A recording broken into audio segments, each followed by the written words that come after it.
और तो नमस्ते अनुराग जी, और बहुत बहुत शुक्रिया मेरे चैनल पे आज आने के लिए।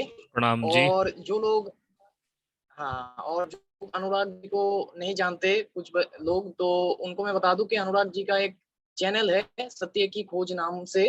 तो सत्य की अगर आप खोज, स्पिरिचुअलिटी, सत्य की खोज हाँ ईश्वर की स्पिरिचुअल, ओर। हाँ सत्य की खोज ईश्वर की ओर, उस चैनल में आप लोग जरूर जाइए। अगर आप साधना, स्पिरिचुअल चीजें, स्पिरिचुअलिटी में आप रुचि रखते हैं और डीप एवेकनिंग ज्ञान चाहते हैं, और आज के समय में जो चल रहा है उसके लिए अगर आप मार्गदर्शन चाहते हैं, तो मैं स्पेशली अपने व्यूअर्स को रिकमेंड करूंगा कि आपके चैनल पर जरूर जाए वो। तो बहुत बहुत शुक्रिया अनुराग जी, आज इस चैनल पे मेरे यहाँ पे आने के लिए। और आपके थ्रू मैं एक टॉपिक के ऊपर थोड़ा आपका व्यू पॉइंट लेना चाहूंगा अपने जी व्यूअर्स के लिए। तो ये टॉपिक है actually an upcoming alien arrival के ऊपर, जो जी अभी बहुत चर्चे में चल रहा है। जैसे कि डॉक्टर विलास जगदाले भी बहुत कह रहे हैं आजकल के बहुत जल्दी दुनिया एक एलियन इन्वेजन या फिर एलियन अराइवल का सम्मुखीन होने चला है। जी और इस तरफ आप देख सकते हैं कि बहुत सारे एस्ट्रोलॉजर्स और यूट्यूबर जो स्पिरिचुअलिटी एस्ट्रोलॉजी से कनेक्टेड है, वो लोग भी ये कह रहे हैं कि अभी एस्ट्रोलॉजिकल एक बहुत तगड़ा संयोग बना हुआ है, एक हम्म। कॉन्जंक्शन बना हुआ है celestial, जी जिसके आधार पे मतलब ये कहा जा रहा है कि अभी अप्रैल के बाद there are very strong chances कि एक एलियन अराइवल, इन्वेजन या फिर एलियन डिस्क्लोजर जैसा कुछ होने का बहुत किस ज्यादा चांसेस है। किस समय के बाद? अब एक चीज, अप्रैल के बाद से मैक्सिमम लोग कह रहे हैं, मतलब इसी साल, ओके और ओके ज्यादा टाइम नहीं। ओके। और इसी तरफ आप देख सकते हैं कि जैसे कि एक डिसेप्टिव टाइम में हम जी रहे हैं, और एक के बाद एक डिसेप्शन आ ही रहे। पहले तो डिसेप्शन आया ये पैंडेमिक का, और उसके जी बाद पनीर टीका का, जी। और चलते, हाँ, और भी इनके स्ट्रेटेजी है जो इन्होंने अभी कम्प्लीटली इम्प्लीमेंट नहीं किया है। तो हम्म सारे स्ट्रेटेजियों में एक स्ट्रेटेजी प्रोजेक्ट ब्लू बीम के नाम से भी एक स्ट्रेटेजी है, जिसके बारे में आपको हम्म पता है, और बहुत सारे दर्शकों को पता होगा इसके बारे में। हम्म और जिनको प्रोजेक्ट ब्लू बीम के बारे में बेसिक नहीं पता है, तो मैं उनको बता दूं, प्रोजेक्ट ब्लू बीम एक्चुअली एक सीआईए का टॉप सीक्रेट प्रोजेक्ट है, या फिर आप कह सकते हैं सीक्रेट सोसाइटीज का एक टॉप सीक्रेट प्रोजेक्ट है, जिसके थ्रू वो होलोग्राफिक 7D होलोग्राम के जरिए एक डिसेप्शन क्रिएट करेंगे, लोगों को ये दिखाने के लिए कि हमारे ऊपर कोई एलियन या फिर परग्रहियों का हमला हो चुका है। अब वो क्यों इस चीज को कर रहे हैं, और इतने सालों से हम जितने भी एलियन मूवीज देखते हैं, उसमें हमें हमेशा एलियन को नेगेटिवली, मतलब एलियन या फिर परग्रहियों को नेगेटिवली ही पोर्ट्रे किया गया है उस मूवीज में। और आप आज के समय में देख सकते हैं कि कोई भी फेमस टॉपिक, चाहे कोई भी टॉपिक हो, उसके ऊपर बहुत सारे लोगों का, मतलब ऑल ओवर द ग्लोब अलग अलग लोगों का अलग अलग व्यू पॉइंट होना चाहिए।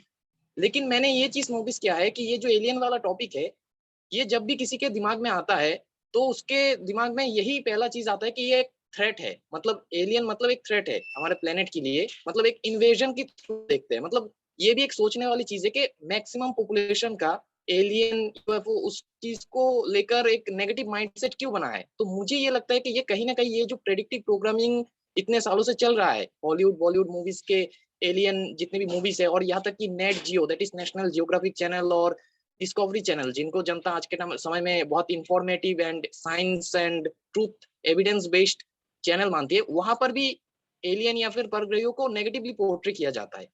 तो मुझे लगता है कहीं ना कहीं उस प्रेडिक्टिव प्रोग्रामिंग का ही है कि आज के समय में लोग परग्रही या फिर नेगेटिव बींग्स, इवॉल्व बींग्स जो हमसे इवॉल्व है फिजिकली, मेंटली, स्पिरिचुअली और टेक्नोलॉजी में भी, उनको नेगेटिवली सोचता है, मतलब ऐसा सोचता है कि वो हमें आक्रमण करने आते हैं। और आपने एक बढ़िया चीज बताया था शायद, मुझे याद आ रहा है कि अगर वो हमसे इवॉल्व है, तो वो हमें आक्रमण करने क्यों आएंगे, उनको तो उसकी जरूरत ही नहीं है, वो चाहे तो हमें चुटकियों में खत्म कर सकते थे। बिल्कुल। इतने सालों से वो हम, तो वो अब तक बैठे क्यों है अगर उनको खत्म ही करना था हमसे। और हम्म एक चीज सोचने वाली बात यह है कि उनके टेक्नोलॉजी के आसपास पे ही नहीं है, उसके बराबर तो होना बहुत बड़ी, बहुत बात की बात है। तो वो जी हमें थोड़ी हमसे लड़ने आएंगे या फिर हमें चैलेंज करने की उन्हें थोड़ी जरूरत है, वो चाहे तो हमें एक चुटकी में खत्म कर सकते थे इतने सालों से। बिल्कुल। तो इसके ऊपर तो हम जाएंगे ही, प्रोजेक्ट ब्लू बीम के ऊपर जाएंगे ही, क्यों ये इम्प्लीमेंट करना चाहते हैं, मतलब क्यों ये एलियन को नेगेटिवली पोर्ट्रे करना चाहते हैं, और इतने सालों से क्यों नेगेटिवली मूवीज के द्वारा और बहुत सारे मीडिया के द्वारा हमें नेगेटिवली एलियंस के ऊपर मतलब ये बता रहे थे। लेकिन उसके पहले ये जो एस्ट्रोलॉजिकल संयोग अभी बना हुआ है, जो रियल एलियंस के आने का और मतलब इशारा कर रहा है, तो इसके ऊपर मैं सबसे पहले आपसे ये जानना चाहूँगा कि सच में क्या कोई एलियन इन्वेजन होने वाला है या फिर एलियन अराइवल होने वाला है? और इससे पहले भी मैं आपसे एक और चीज़ जानना चाहूँगा कि ये एलियन जो चीज़ है, बहुत सारे दर्शकों का मतलब अभी कन्फ्यूजन बैठा रहा है मन में कि एक्चुअली एलियंस है क्या? किसी को भी ठीक से नहीं पता आज के समय में कि ये एलियन या फिर ये एक्चुअली है क्या, और क्या ये अभी जो हमें एलियन या फिर यूएफओ के बारे में पता चल रहा है, ये क्या पहले भी थे? मतलब पहले के टाइम में भी थे? तो सर मैं इसी बात से शुरू करना चाहूँगा आपसे कि इन सब की शुरू कहाँ से हुआ? मतलब ये है क्या और कहाँ से शुरू हुआ? पहले तो आप ये समझिए, जैसे पहला क्वेश्चन आपका, सबसे जो सेकंड क्वेश्चन है वही वैलिड क्वेश्चन है, एलियन है कौन। और जब हम एलियंस को जानेंगे उसके बाद हमें ये सारी गुत्थी सुलझती नजर आएगी। पहली बात तो ये एक्स्ट्रा टेरेस्ट्रियल और एलियंस ये एक ही टर्म्स के एक ही चीज है मतलब। तो अगर हम एक्स्ट्रा टेरेस्ट्रियल वर्ड हुँ, पकड़ें, अगर हम सीआईए की भाषा सुने समझें, तो सीआईए क्या करती है, जो अच्छे बेनोवेलेंट एलियंस हैं उनको वो ईटी बोलती है, एक्स्ट्रा टेरेस्ट्रियल हुँ, बोलती है, और जो गंदे एलियंस हैं, जो बैड एलियंस हैं, उनको वो एलियंस बोलते हैं। ये सीआईए का परसेप्शन है। पर परग्रही जिसे हिंदी में बोला जाए, परग्रही, उनको एलियंस बोलते हैं, एक्स्ट्रा टेरेस्ट्रियल। हुँ, हमारे अर्थ की एक टेरिटरी है, इस टेरिटरी के बाहर की कोई भी चीज अच्छा, एक्स्ट्रा टेरेस्ट्रियल है। अगर कोई एस्टेरॉइड आकर के पृथ्वी पे गिरता है, अगर वो हमारे वातावरण से बच जाए उसका थोड़ा बहुत टुकड़ा भी, that is also extra terrestrial, क्योंकि वो अर्थ का टुकड़ा नहीं है। तो पहली बात तो हुँ, जो अर्थ से बाहर का है वो एक्स्ट्रा टेरेस्ट्रियल। अब दूसरी बात आती है, जो अगर मैं छोड़ दूं अब्राहमिक कल्चर को, जो ये जूइश का जो उनका ग्रंथ है, बाइबल को छोड़ूं, कुरान को छोड़ूं, हुँ, हालांकि बाइबल कुरान में भी इन सब बातों का जिक्र है, लेकिन अभी मैं छोड़ देता हूँ। तो हुँ, यदि अगर मैं जाऊं अपने सनातन धर्म के धर्मशास्त्रों पे, तो creator of this universe is Brahma. हुँ, अब वो यूनिवर्स का क्रिएटर है कि हमारे सौरमंडल का क्रिएटर है कि पृथ्वी का क्रिएटर है, अब ये आपको समझना पड़ेगा। तो हुँ, अगर आप ब्रह्मा को देखें तो ब्रह्मा कौन है? उसने इस धरती को क्रिएट किया है, यूनिवर्स को क्रिएट किया है। दैट मीन्स वो इस अर्थ का तो नहीं है। नहीं, अगर वो अर्थ का होता तो अर्थ पहले से होती। लेकिन ऐसा माना हुँ, जाता हुँ, है कि अगर मैं अद्वैत वेदांता का परसेप्शन लूं, तो ये माना जाता है कि एक बिंदु स्वरूप ब्रह्म था, जो कि हुँ, सुषुप्त अवस्था में था, जब कुछ भी नहीं था। जिसमें हमारे यहाँ एक श्लोक भी है जिसका आप देखेंगे, वो पुराना वाला जो चाणक्य था, जब उसको आप उसकी वर्डिंग जो नंबरिंग आती है तो उसमें एक श्लोक आता है, सत से पहले कुछ भी नहीं था, ऐसे करके। हुँ, तो ब्रह्म हुँ, हमारे यहाँ माना जाता है एक बिंदु स्वरूप जो सुषुप्त अवस्था में था। उसके बाद जो बिग बैंग थ्योरी को आजकल साइंटिस्टों ने खारिज कर दिया है कि बिग बैंग कुछ नहीं होता है। पहले इन्होंने बोला था कि हुँ, एक तारा था जो कंडेंस होता रहा, उसके बाद वो फट गया और उसके बाद से वो एक्सपेंड कर रहा है, दैट इज, और उसी ने यूनिवर्स बनाया।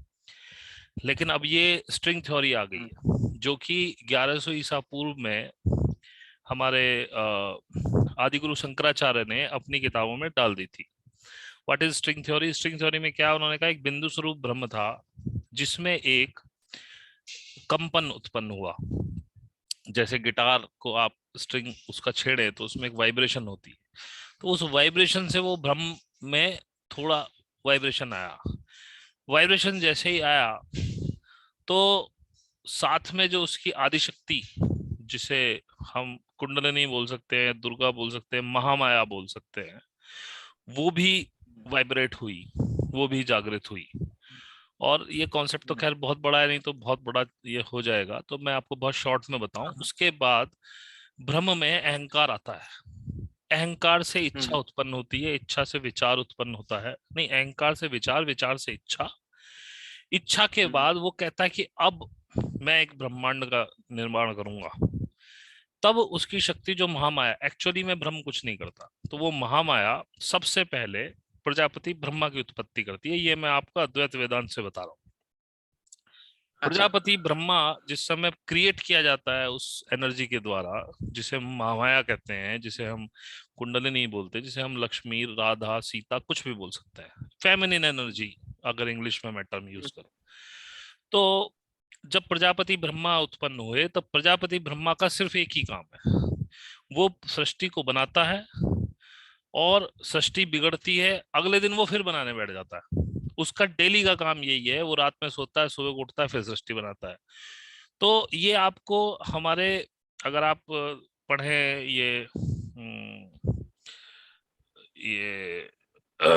सुख सागर हम बोलते हैं, भागवत पुराण, तो उसमें आपको, या महाभारत में भी इसकी वो बोलेगी, जब एक बार ये पैरेलल यूनिवर्स का कंसेप्ट आता है, जब ब्रह्मा आते हैं और वो कृष्ण और बच्चों को उठा करके ले जाते हैं, तो कृष्ण एक और इल्यूजन क्रिएट करते हैं जिसमें वो बच्चे रहते हैं, और वो ब्रह्मा का जो सिर्फ इतना हुआ कि वो लेकर के गए और वो क्षण भर वापस आते हैं, तो इसी क्षण भर में कई दसियों साल निकल जाते हैं। तो वो ब्रह्मा का जब अभिमान तोड़ते हैं, ब्रह्मा कहते हैं कि भाई मेरा तो यहाँ, ये तो बच्चे सारे यहाँ खेल रहे हैं, तो फिर नतमस्तक होते हैं कृष्ण के सामने कि, तो वो एक पैरेलल यूनिवर्स का खेल है। उसमें बताया कि ब्रह्मा का टाइमलाइन कुछ और है, हमारा टाइमलाइन कुछ और है, उसका जो एक क्षण है वो हमारे यहाँ दसियों साल निकाल देता है। तो इसी तरह से वो सिर्फ उठता है, सृष्टि बनाता है, सो जाता है, सुबह को उठता है, फिर सृष्टि, मतलब उसके सोने में सृष्टि का तहस नहस हो जाती है। और हर यूनिवर्स का एक अलग ब्रह्मा है। ये थोड़ा सा अजीब कॉन्सेप्ट है। पैरेलल यूनिवर्स बहुत सारे हैं और हर यूनिवर्स का अलग ब्रह्मा है, और जिस यूनिवर्स का जो ब्रह्मा है उसका शिव भी अलग है, उसका विष्णु भी अलग है, ये भी मैं आपको बताऊं। तो खैर ये बातें अलग तरीके में घुस जाएंगी। तो ये जो शिव, विष्णु, ब्रह्मा है, ये क्या है? दीज आर एक्स्ट्रा टेरेस्ट्रियल्स, ये हमारी पृथ्वी को तो नहीं है। जरा मैं आपसे बस 5 मिनट का मैं पॉज लूंगा, मैं वीडियो पॉज करूंगा जरा, मेरे पास एक भैया आए हुए, 1 मिनट में उनसे बात कर लूं। हाँ, तो ये जो है ये ब्रह्मा विष्णु महेश क्या है? These are extraterrestrials. अब ये देखने में हमारे जैसे दिखते हैं कि नहीं दिखते हैं, इस बात का कौन बताएगा? जिसने ब्रह्मा विष्णु महेश को देखा हो, हमने तो नहीं देखा। और यहाँ पर रहने वाले जितने भी बहुत बड़े बड़े बाबा हों, उनमें से भी किसी ने नहीं देखा, इस बात की मेरी गारंटी है। अच्छा, हमें अभी तक ये परसेप्शन है कि we are the only living race in this universe कि जो जी रहा है और इसके पास दिमाग है चीजों को क्रिएट करने का। तो ये भी मैं आपको पहले से ही बता दूं, इस पृथ्वी को बसाया गया है। ये पृथ्वी पहले एक गैस का पिंड हुआ करती थी, फिर इस पे इसका जो एवोल्यूशन हुआ उसमें इसमें धरती बनी, फिर पानी बना, फिर कुछ और कहानी बनी। उन धरती, पानी और सूर्य की हिसाब किताब के साथ इस पे एनवायरनमेंट क्रिएट हुआ। तो ये भी सब उन लोगों का प्लान था। फिर उन्होंने क्या किया, जो मतलब ये जो अर्थ है, अगर मैं बोलूं हमारे अपने यूनिवर्स में ये सबसे सुंदर ग्रह है, इससे सुंदर कोई नहीं। तो उन्होंने क्या किया कि इसमें, इसको अगर आपको समझना है तो आपको डोलोरस कैनन की किताबें पढ़नी पड़ेंगी, जिसमें कि मैं तो एक किताब है उसको बाइबल ही मानता हूँ, वो कीपर्स ऑफ द गार्डन, मैंने वो पढ़ी थी, keepers of the garden by Dolores cannon.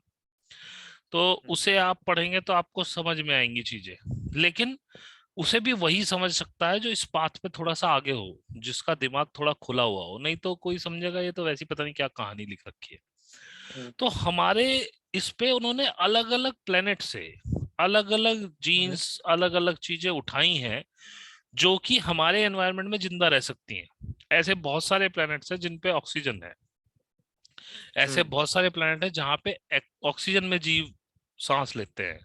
ऐसे बहुत सारे प्लेनेट हैं जहाँ नाइट्रोजन में जीव सांस लेते हैं। ऐसे बहुत सारे प्लेनेट हैं जिनमें ऐसे बींग्स रहते हैं जो किसी साइनाइड टाइप की गैस में सांस लेते होंगे, क्योंकि वो डेवलप ही इस अच्छा हिसाब से हुए हैं।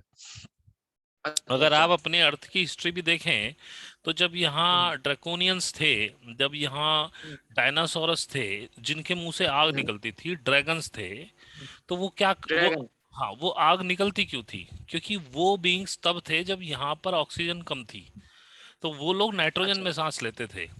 जैसे जैसे हमारी अच्छा। ऑक्सीजन बढ़ती लगी, तो जब वो हम्म सांस लेने लगे, तो उनके हम्म। मुंह से आग निकलती थी सांस लेने में, क्योंकि वो अच्छा। तो वो ऑक्सीजन में सांस ले ही नहीं पाते थे। लेकिन नाइट्रोजन अभी भी हमारे एनवायरनमेंट में सबसे ज्यादा है, लेकिन तब ऑक्सीजन हम्म नहीं थी, तो वो आग नहीं लगती थी उनकी सांस लेने से। लेकिन जैसे जैसे ऑक्सीजन बढ़ी हमारे एनवायरनमेंट में, तो जैसे ही वो सांस छोड़ते थे तो वो आग लगती थी उसमें। वो ऐसा नहीं हम्म। था कि वो आग लगाते थे, वो नेचुरल फिनोमेना था उनका, क्योंकि उनका तो अच्छा अच्छा। ब्लड भी एकदम मोबिल ऑयल की तरह होता था। वो एक अलग ही क्रिएचर्स थे। पहले वो भेजे हम्म गए थे यहाँ पे, क्योंकि उन्हें अर्थ हम्म को इवॉल्व करना था, यहाँ पे कुछ चीजें करनी थी। लेकिन जैसे जैसे उनका प्लान बदला, फिर ऑक्सीजन बढ़ी, तो वो, आपको लगता है कि ये किसी धूमकेतु के टकराने से और पृथ्वी पे आग लग गई और डायनासोरस खत्म हो गए, ऐसा नहीं था। एनवायरनमेंट हम्म चेंज हो गया था पूरा, और अचानक से पृथ्वी में हिमयुग आ गया था, और इतने बड़े जो जीव थे, उनको इतनी हम्म ठंडी में वो बच नहीं पाए। हम्म क्योंकि जो छोटे मोटे जीव थे, वो क्या था कि गुफाओं में छुप गए, छोटी छोटी कंदराओं में घुस गए, अंदर जाके वहां वार्मनेस मिली उनको, बाहर मान लीजिए बर्फ आ गई तो वो अंदर थे। लेकिन इतना बड़ा डायनासोरस, वो कहाँ हम्म घुसे छुपने के लिए? तो उसके ऊपर हम्म इतना ठंडा पड़ रहा था, और ऊपर से उनका खून अलग तरीके का था, ऊपर से ऑक्सीजन से वो परेशान थे, वो ऐसे मरे हैं। ठीक है, ये भी मुझे कहीं पढ़ने को ही मिला, ऐसा नहीं है कि मैं कहीं अपने मन से कुछ बना रहा हूँ।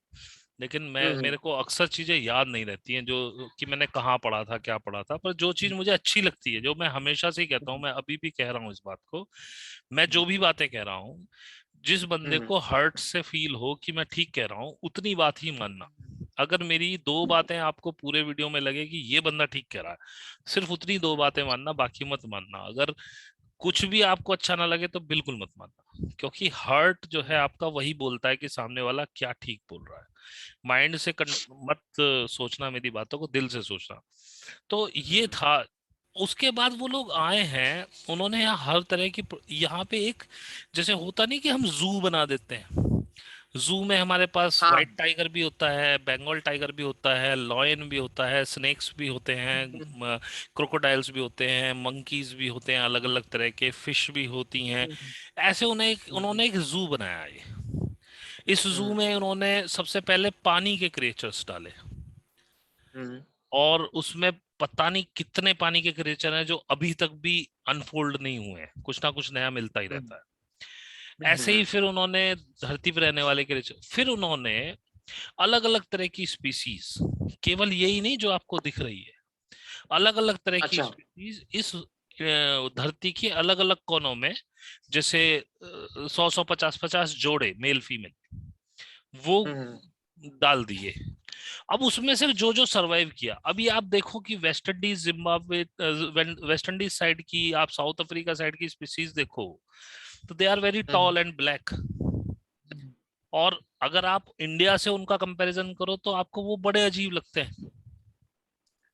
हाँ बिल्कुल। ठीक है, उनके रीति रिवाज, खाने पीने के तरीके, उनका स्किन कलर। उसके बाद आप रशिया साइड में चले जाओ, तो उनका रोम वगैरह का उनका अलग वो है, बहुत लंबे लंबे होते हैं वो, गुलाबी। और इटालियंस जो होते हैं, इधर अमेरिका में मतलब अलग स्पीसीज है। उसके बाद फिजिकल डिफरेंस बहुत। चाइना आप देखो, चाइना आप देखो, मतलब डाइवर्सिटी देखो ना आप। इस, अगर हाँ हम एक ही बाप की संतान होते, तो हमारे अंदर, चाइना की देखो, छोटे होते हैं, छोटी छोटी आंखें होती है उनकी, फ्लैट सा फेस होता है। तो अगर हम एक ही बाप की संतान है, तो इतनी डाइवर्सिटी कैसे आ सकती है? कोई पेल होता है, उनकी स्किन कलर पीली होती है, कोई रेड होती है, किसी की ब्लैक होती है, हमारी ब्रिटिश है।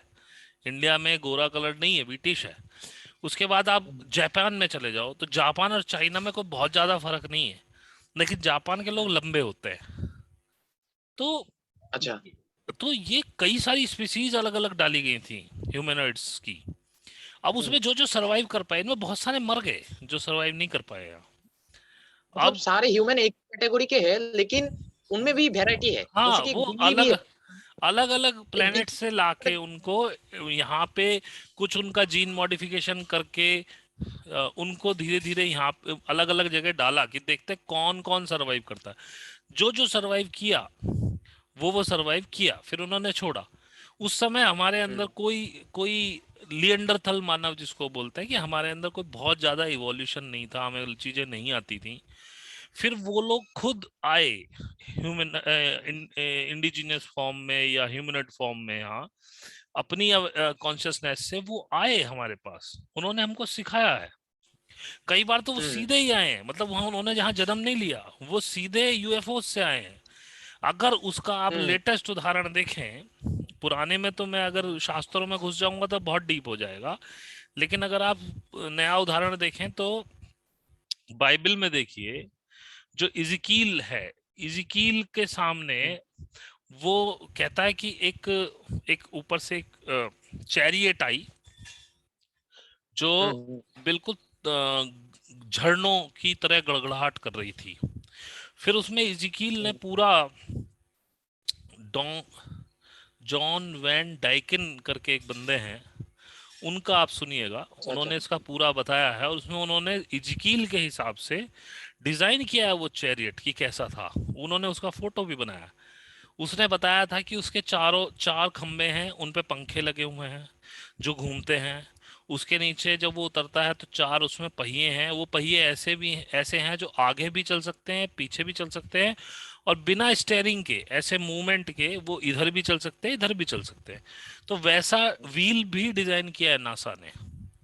तो इजिकील के टाइम पे वो आए हैं, इजिकील से मिले हैं, इजिकील ने उनको गॉड समझा है, उसने नतमस्तक हुआ है। वो इजिकील को लेके गए हैं एक जगह पे, एक पहाड़ी पे, जहां उनका वो व्हीकल पार्क होता था। फिर इजिकील को उन्होंने एक एक कुछ मीटर या पैमाना टाइप कुछ दिया है, और उसको बोला है कि इस पूरे महल को नापो, ये जो भी बना हुआ है इसको नापो, इसकी पैमाइश करो। इजिकील बोलता है कि मैं क्यों करूं? बोले इसीलिए तो हम तुम्हें लाए हैं यहाँ पे, क्योंकि वो टेक्नोलॉजी ट्रांसफर करना चाहते हैं कि थे कि ऐसी भी कोई चीज होती है। तो इजिकील ने वो नापा है, और इजिकील की मेमोरी इतनी तेज है कि वो फिर जाके उसको लिखता भी है, बाइबल में उसका है पूरा। फिर बुक ऑफ इनॉक है, ऐसी बुक ऑफ इनॉक कभी पब्लिश ही नहीं की गई, उसकी बहुत सारी बुक है, केवल आज तक एक ही बुक मिली है उसकी। अब वो मिली नहीं है कि वो मिले देना नहीं चाहा गया, किसी के पास है मुझे नहीं पता। तो अब इससे आपको लगेगा कि वो लोग आते हैं बार बार हमारे पास, और हम लोगों को समझा के जाते हैं। उन लोगों ने हमें बीज दिए उगाने को, बताया कि कौन सी फसल कौन से उसमें कैसे पनपेगी, इसमें पानी देते हैं, खाद देते हैं, खरपतवार सब सिखा के हैं। Everything you have right now, हम आप इस लैपटॉप के जरिए, इंटरनेट के जरिए बात कर रहे हैं, ये हमने कुछ भी नहीं खोजा है, सब उन लोगों ने दिया है। अगर आप एल्बर्ट आइंस्टाइन या किसी भी बड़े आविष्कारक को जिसने आविष्कार किए हैं, उनकी मैंने काफी लोगों की सुनी है चीजें, तो उन्होंने, अधिकतर लोगों ने यही कहा है कि हमको सपने में कुछ आया, हमने हमें वो याद रह गया और हमने इम्प्लीमेंट किया तो वो बन गया। अब थॉमस अल्वा एडिसन वगैरह ये सब लोगों ने ऐसे ही किया है। निकोला टेस्ला जब थे 1910 के आसपास, जो टाइम अभी चल रहा है ये टाइम तब आने वाला था, लेकिन निकोला टेस्ला को मार दिया गया। और अभी आप समझिए, एवरी सुपर पावर, यानी कि यूएस, चाइना, रशिया, इन तीनों के अलावा मैं किसी को नहीं मानता हूँ सुपर पावर, इन सब के एलियंस के साथ समझौते हुए हुए हैं। अब आप समझिए, यदि आपको इंडिया में कोई चीज चेंज करनी है मास लेवल पे, या समझो कोई कानून बनाना है, तो आप किससे बात करोगे? मुझसे तो नहीं करोगे, आपको बात करनी पड़ेगी यहाँ के प्रधानमंत्री के साथ। तो वो आए थे, वो लोग उस समय यूएस प्रेसिडेंट थे जो 1949 में, उस 1949 में या 1947 हाँ 1947 के आसपास उनकी वार्ता हुई थी। वो उसका नाम मैं भूल गया, एक डॉक्यूमेंटेशन, एक समझौता हुआ था उनका आपस में। तो जॉन एफ कैनेडी। नहीं नहीं, जॉन एफ कैनेडी नहीं थे, कोई और थे। आप ध्यान करना 1947 में कौन यूएस प्रेसिडेंट थे। अगर आपके पास गूगल है तो एक मिनट, मैं अपने उसमें खोल के देख देखता हूँ लेते अगर हो, मुझे मिल जाए। हाँ, देख लेते हो। यूएस प्रेसिडेंट इन 1947,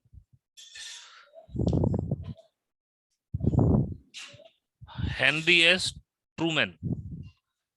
हेनरी हाँ एस हाँ ट्रूमैन थे। हेनरी, तो ही हाँ is a very good guy actually. तो तब उनका जो बेनोवलेंट एलियंस थे, जो अच्छे वाले थे, वो इनसे आके मिले थे। तो अच्छा। उन्होंने बोला था इनसे कि हम आपको इवोल्यूशन सिखा सकते हैं, कि आपकी पूरी रेस एक नए उसमें जाएगी और खाने पीने की किसी को कमी नहीं होगी, चारों तरफ अफराद वगैरह खत्म हो जाएगा, लेकिन आपको अपने ये परमाणु हथियार वगैरह सब खत्म करने पड़ेंगे। तो उन्होंने उनके साथ संधि भी की थी उस पे। उसके बाद वीनस से एक बंदा भेजा गया था यहाँ पे, वैन वेल्डन थॉर करके। और अच्छा। वो यूएस पेंटागन में उसने काम किया है 2018 तक। 2018 में वो वापस गया है। ये जितनी भी स्टेल्थ टेक्नोलॉजी वगैरह है, ये सारी उसने ही डेवलप कराई थी वहां पे।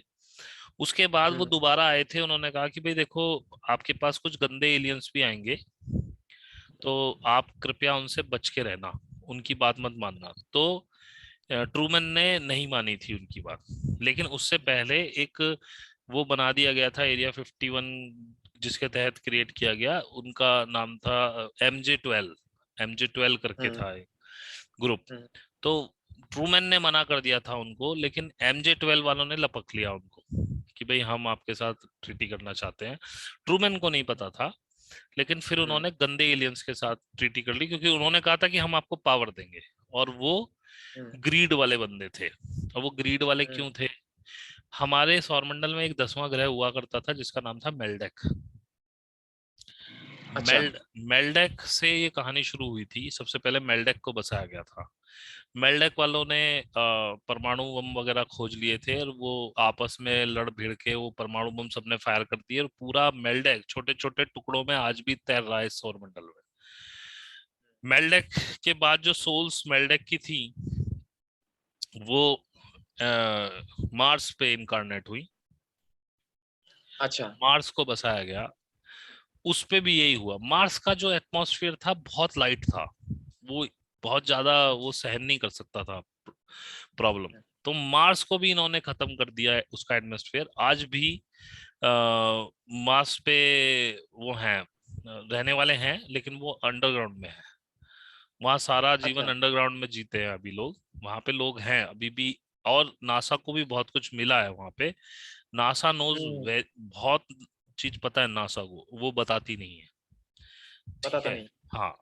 तो ये सब हो रहा था, इनका सब ट्रीटी तो हुआ था उनके साथ। उन्होंने बोला कि हमको अब लोगों को न्यू वर्ल्ड ऑर्डर में लेके जाना है। ये 1900 से चल रहा है, 1910 1920 के बाद ये चलना शुरू हो गया था, शायद 1930 1940 से।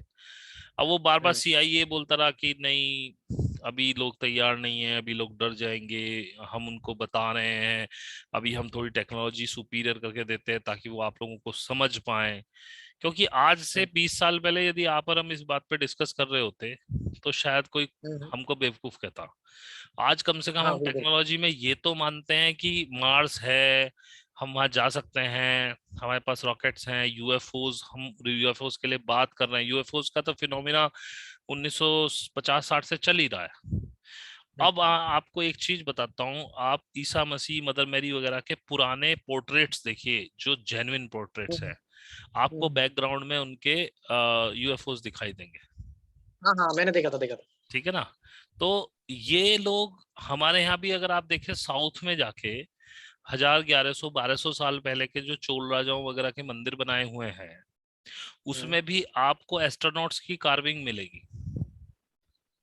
एक अच्छा। एक वो साउथ के बंदे हैं, प्रवीण मोहन हाँ करके हाँ उनका हाँ चैनल हाँ है। याद आ रहा है मुझे। बिल्कुल प्रवीण बिल्कुल मोहन का चैनल।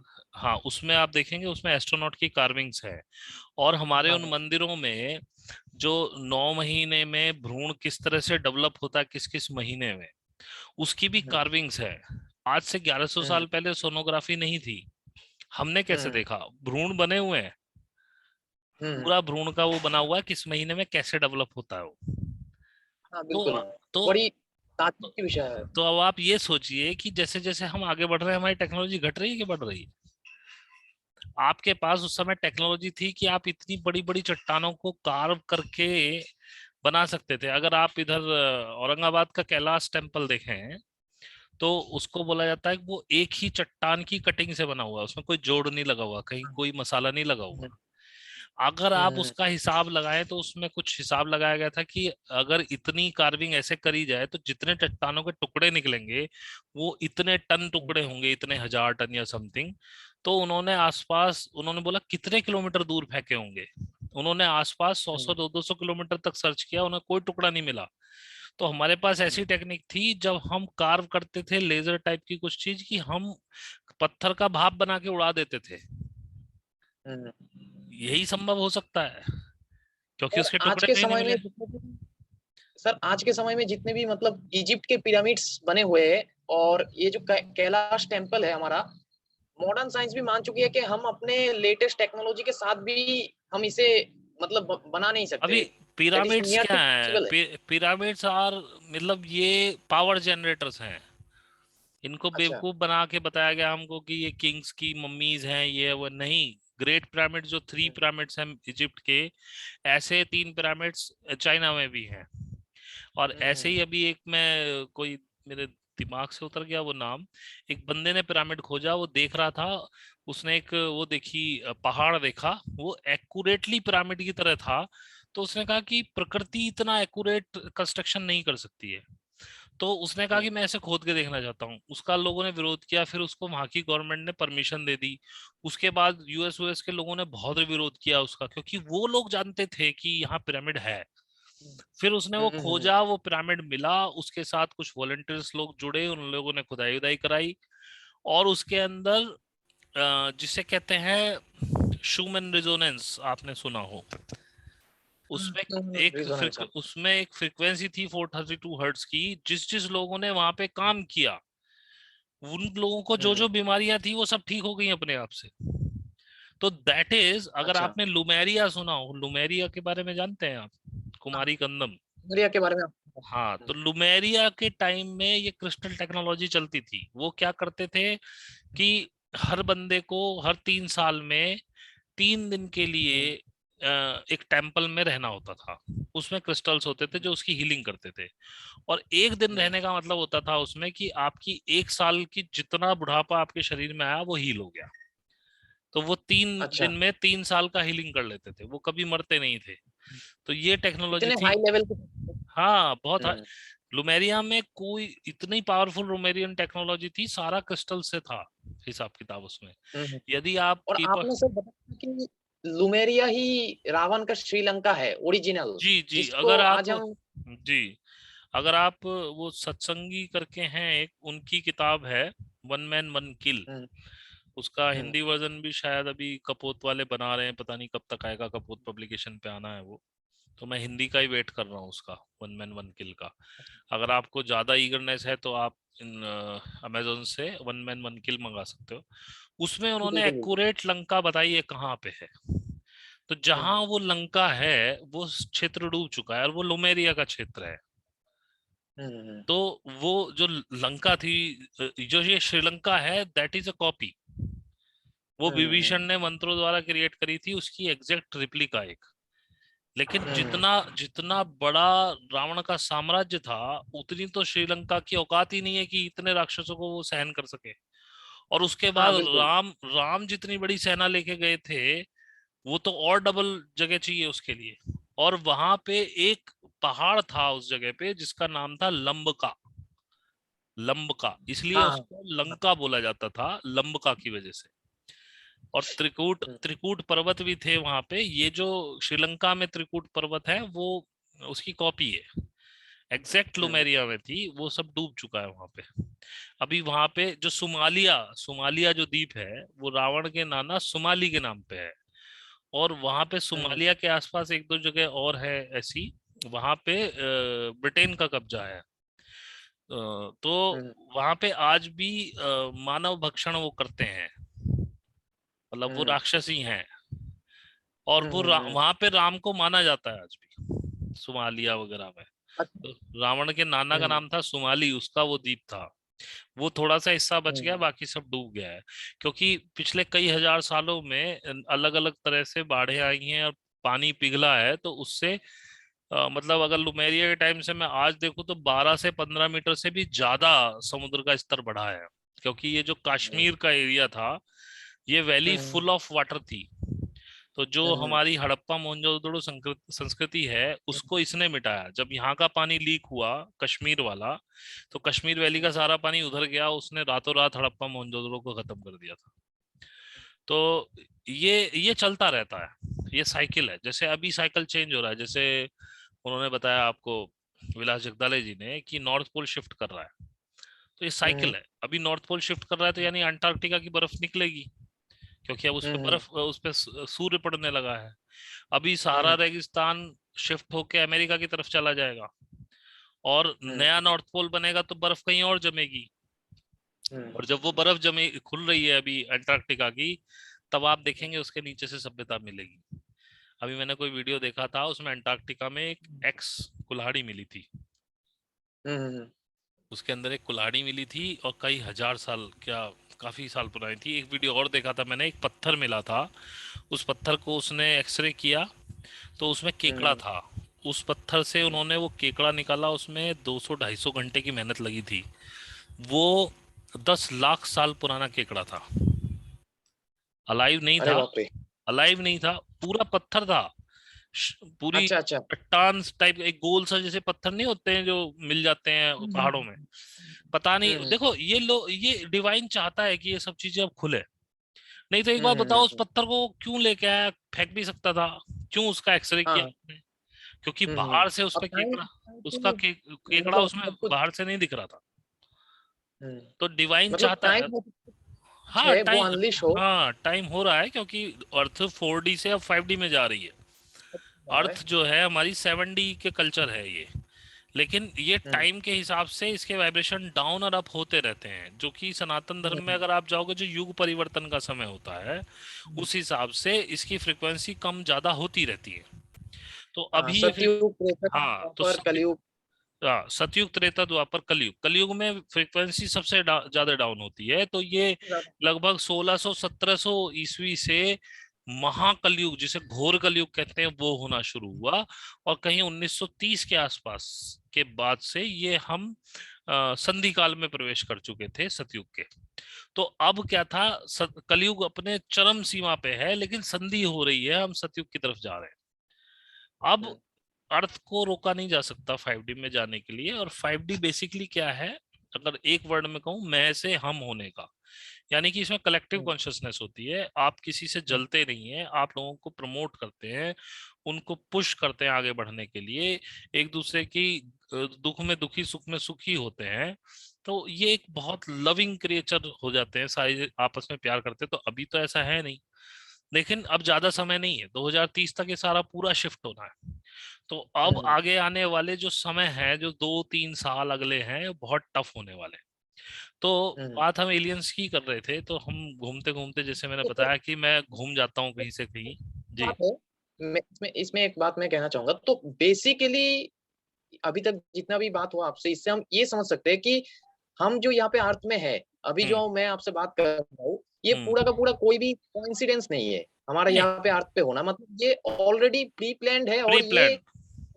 वही एलियंस के द्वारा जो शुरू किया गया था, उसी का नतीजा है कि मैं और आप अभी यहाँ हाँ पर भी बैठा देखिए, हूँ। मैंने मतलब कोई जैसे आपको बताया, जब हमें, जी। नहीं आए हैं, हम यहाँ पे कोई भी कोइंसिडेंस के दौर पे नहीं आए हैं। और सर एक और चीज, अभी हम लंका की बात कर रहे हैं, तो मुझे एक चीज याद आया कि रामायण महाभारत के टाइम पे भी मतलब देखा गया है कि जो बड़े बड़े टेक्नोलॉजी के मतलब विमान कहे जाते थे, वो हम्म। आज के समय की यूएफओ से बहुत मेल खाते हैं। और नासा भी जो हाँ विमानिक टेक्नोलॉजी है, उस पर अभी काम करने हाल ही में शुरू कर दिया है। और देखिए, एक और चीज सर, जो जी। भारत और रामायण का युद्ध, उसमें हमने ये देखा है कि अर्थली बींग्स में तो युद्ध चल ही रहा था, धर्म और अधर्म के बीच, राइटियसनेस और हम्म। अनराइटियसनेस के बीच। लेकिन उसमें डिवाइन इंटरवेंशन का भी हाथ था। मतलब कोई जो आज हम मतलब क्या कह सकते हैं, आज की भाषा में हम जिसे एक्स्ट्रा टेरेस्ट्रियल या फिर धरती का नहीं है, उस तरीके की बींग्स का भी वहां पर जिक्र था। जैसे कि देवराज इंद्र की जिक्र था, हाँ सूर्य देव जिक्र था। तो हाँ मेरा क्वेश्चन ये है कि ये जो आज के समय में मतलब एलियन या फिर एक्स्ट्रा टेरेस्ट्रियल जिसे भी हम कह रहे हैं, ये क्या पहले के टाइम के वही देवता और असुर है? बिल्कुल बिल्कुल और वही है। एक और जैसे कि पहले भी इन्होंने राइटियसनेस और अनराइटियसनेस के बीच जब युद्ध छिड़ गया था, जब बुराई अपने चरम पर थी, और पहले भी यही सेम न्यू वर्ल्ड ऑर्डर या फिर सैटानिक न्यू वर्ल्ड ऑर्डर पहले भी लाने की कोशिश चल रही थी, तब भी हमने देखा था कि डिवाइन इंटरवेंशन हुआ था। मतलब अर्थली बींग्स के बीच जब युद्ध नहीं, छिड़ गया था, ऐसा तो ऐसा कभी क्वेश्चन नहीं मेरा हो। नहीं नहीं ये जी, क्वेश्चन बताए मेरा ये था जी। कि पहले भी डिवाइन इंटरवेंशन जैसा चल रहा था, क्या आगे भी ये जो एलियन का आने वाला है, क्या ये भी वही डिवाइन इंटरवेंशन से किसी ना किसी तरीके से लिंक्ड है? और क्या ये देवता और असुर एलियंस ही है? हाँ बिल्कुल। अभी आप अच्छा। देखें, अगर आप सुमेरियंस की बात करें तो सुमेरिया के बारे में ये इन्होंने वो चलाया है उसका, अनुनाकीज का, कि अनुनाकीज आए थे, उन्होंने हमें बताया, तो इन्होंने पूरा खेल ही बदल दिया। उन्होंने हम्म, अनुनाकीस को देवता बता दिया, हमारे ब्रह्मा विष्णु महेश बता दिया कि जिन्होंने हमने बताया। लेकिन अच्छा। अनुनाकीस से पहले ह्यूमंस थे। अनुनाकीस तो हाँ। नेगेटिव बींग्स हैं। उन लोगों ने तो आके हमें डिस्टर्ब किया। और ये हम्म, जितने भी ये 13 ब्लड फैमिलीज हैं, ये सारी अनुनाकीस की तो ब्लड फैमिलीज हैं। हम्म, अनुनाकी गंदे लोग थे। ये उनको हम्म, इतना बड़ा चढ़ा के बताते हैं कि अनुनाकीज ने हमें बताया बनाया और अनुनाकी भगवान है, अनुनाकी ये नहीं, अनुनाकी गंदे लोग थे।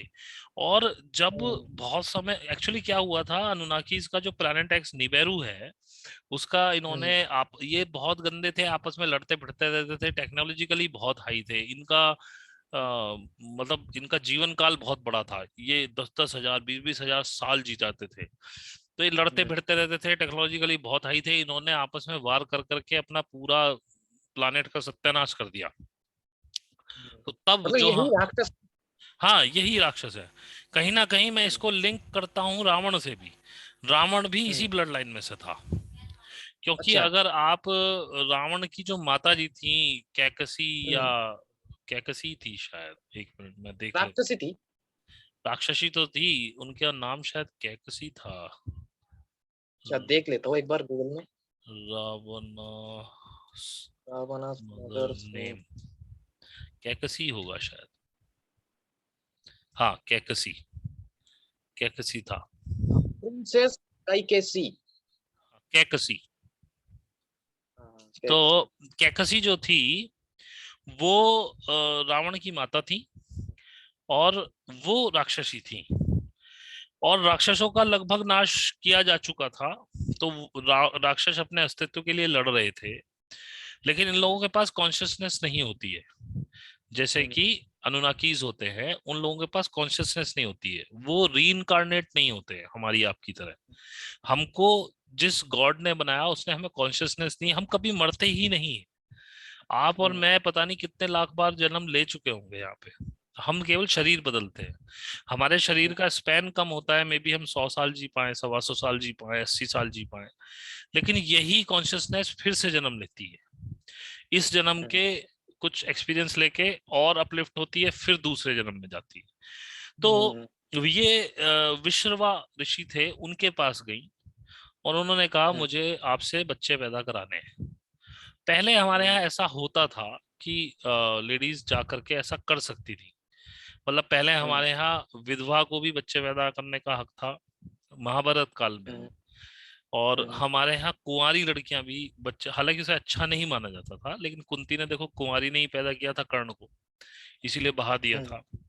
विधवा भी पैदा कर सकती थी, वो किसी ऋषि के साथ आप मांग सकते थे उनसे कि हमें वीर दान चाहिए आपका बच्चे पैदा करने के लिए, और इस नोबल कॉज के लिए कोई मना नहीं करता था। हम्म, तो रावण, कुंभकर्ण, विभीषण, ये सब ऐसे ही पैदा हुए थे, कैकसी से ही। तो जैसे ही उनका अटैचमेंट हुआ एक ह्यूमन के साथ, तो कॉन्शियसनेस आ गई रावण के अंदर। क्योंकि ये कॉन्शियसनेस अनुनाकीज नहीं पकड़ पाए थे, जो उनका इंकी जो था उनका साइंटिस्ट, उसने खूब काम किया कि मैं इस कॉन्शियसनेस को ले आऊं कैसे ही अपने अंदर, क्योंकि वो रीइंकारनेट होना चाहता था, वो मरना नहीं चाहता था। तो वो नहीं कर पाया, लेकिन उसके लिए मैट्रिक्स डिजाइन किया था। उसमें ओरियंस थे, इंकी था, आर्कन्स थे। ये बहुत अलग, ये इंग्लिश परसेप्शन है। पर कुछ मतलब जिसे हम मैं इसको अगर अपने यहाँ राक्षसों से देखूं, तो राक्षसों ने जब आदमियों के साथ मेल किया तब उन्हें कॉन्शियसनेस मिली, इंटरव्यू, और वो एक नई प्रजाति बनी, रावण जैसी।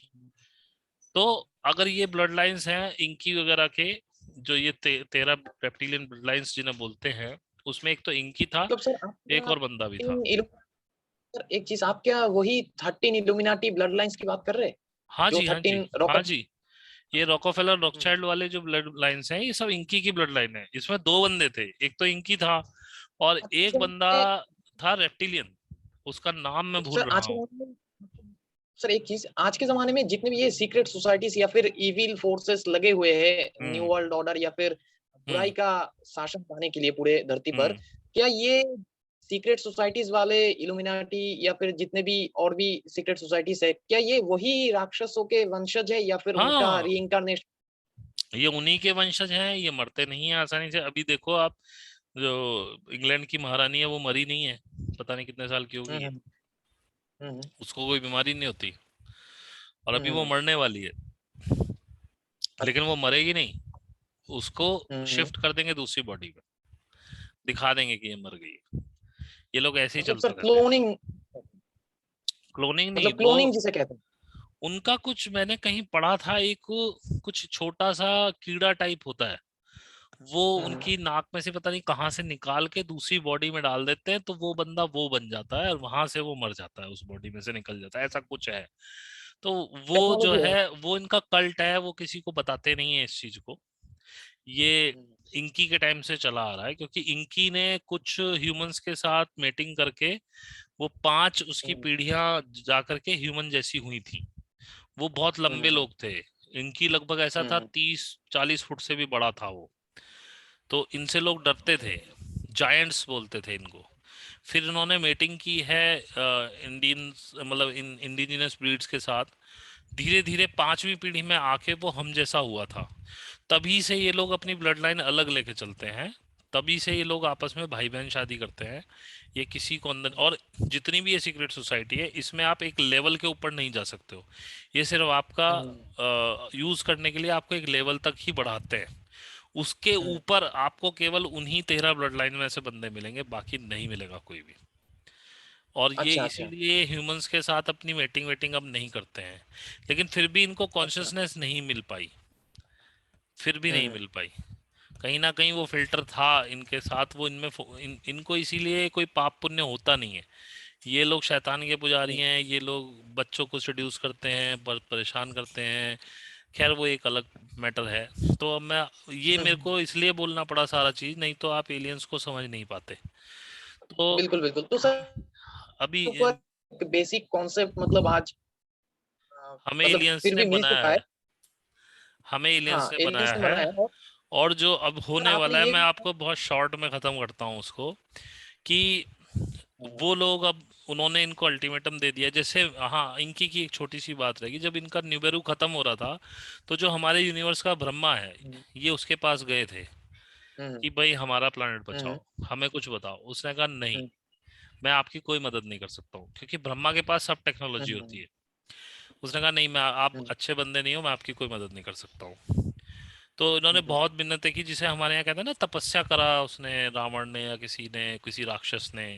अब ये अनुनाकीस तो इंग्लिश नाम है, हो सकता है हमारे शास्त्रों में इसका कुछ और नाम हो इन लोगों का। मे बी जैसे हम्म त्रिपुरासुर वगैरह थे, वो लोग तपस्या करते थे, ऐसी कोई हम्म नाम होगा इनका। That's all. अभी पूरा हम्म पढ़ा नहीं है हमने, हम उसको लिंक हम्म नहीं कर पाए अनुनाकीस के साथ। तो वो ब्रह्मा ने उसको हम्म वरदान नहीं दिया, लेकिन उन्होंने तपस्या की। तो फिर ब्रह्मा प्रसन्न हुए, उन्होंने कहा हम्म अच्छा, बोले हमारा प्लानट बता दो। बोले मैं ऐसे तो नहीं तुम्हारी मदद कर सकता हूँ, लेकिन मैं तुम्हें एक तरीका बता सकता हूँ हम्म कि आप गोल्ड लेके आओ। हम्म और गोल्ड को कुछ उसने तरीका बताया कि ऐसे वहां पे करो गोल्ड के साथ, तो वो आपका एनवायरनमेंट ठीक होता जाएगा। उसके लिए ये प्लानट पे घूम रहे थे, तब इनको अर्थ मिली। अर्थ पे इन्होंने देखा बहुत सारा गोल्ड है, तो अपने साथ ये एक रेस लेके आए थे, इजिजी बोलते थे उनको। इजिजी से इन्होंने वो सोना निकालना शुरू किया, लेकिन वो सोना वो इजिजी ने बोला कि यार ये तो हमको पागल बना देंगे, तो हमसे सोना ही निकलवाए जा रहे हैं, वो उन्होंने मना कर दिया। फिर उन्होंने ह्यूमंस को डेवलप करना शुरू किया, उनके डीएनए में चेंज करने शुरू किए। तो फिर उन्होंने बोला कि उन्होंने फिर ह्यूमंस को सेक्स करना बताया, ये सब बकवास बातें हैं। हम लोग पहले से जी रहे थे यहाँ पे, हमको पता था बच्चे कैसे पैदा होते हैं। इन्होंने केवल हमको एक जीन दिया जिससे हम इनकी गुलामी कर सके। फिर हम सोना निकालने लगे, ये ले जाते थे वहां पे, इनका काम। लेकिन आप देखो, जिस समय उसी ब्रह्मा को, क्रिएटर को पता चला कि ये लोग ऐसा कर रहे हैं अर्थ पे, वो सिर्फ आया है और उसने ये बोला है आप यहाँ से दफा हो जाओ। और ये इंकी ने एक बार भी नहीं बोला कि मैं तुमसे लड़ूंगा, मुझे नहीं जाना है। उसने सिर्फ इतना बोला, ओके आई एम लीविंग। अच्छा तब एक रेप्टिलियन बंदा और था यहाँ पे, अच्छा। उसको भी बोला गया था जाने के लिए। तो उन्होंने कहा कि भाई अब हमें जाना पड़ेगा, लेकिन हम क्या करें। तो उन्होंने कहा कि भाई एक काम करो, अर्थ के लोगों से वेटिंग शुरू कर दो, बच्चे बच्चे पैदा होंगे तो हमारा कुछ ना कुछ यहाँ रहेगा। तो उन्होंने कुछ उनसे समय मांगा था, उसी समय में इन्होंने खेल किया दोनों ने मिलके। इसमें रेप्टिलियंस भी थे और ये इंकी भी था, और ये तुरंत भाग गए थे फिर यहाँ से, ये रुके नहीं। तो आप ब्रह्मा की पावर देखो, जब वो क्रिएटर आएगा ये रुकेंगे ही नहीं। तो जो बेनोवलेंट एलियंस है उनके सामने ये ब्लैक एलियंस नहीं टिक सकते हैं।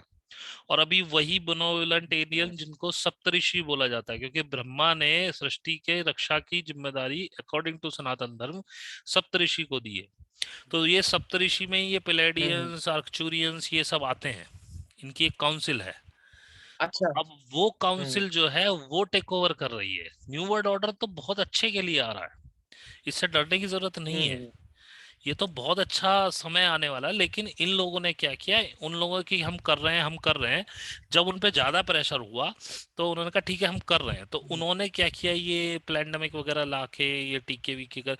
लेकिन उसमें भी कहीं ना कहीं गैलेक्टिक अलायंस की इच्छा है, क्योंकि आगे आने वाले समय में ज्यादा से ज्यादा 100 सवा 100 करोड़ मैक्सिमम मानना, मेरा तो विचार और भी कम का है, शायद 33 करोड़ का। लेकिन विलास जगदाले जी बोलते हैं 100 सवा 100 करोड़, तो मैं मोटा मोटी पकड़ लेता हूँ 100 सवा 100 करोड़।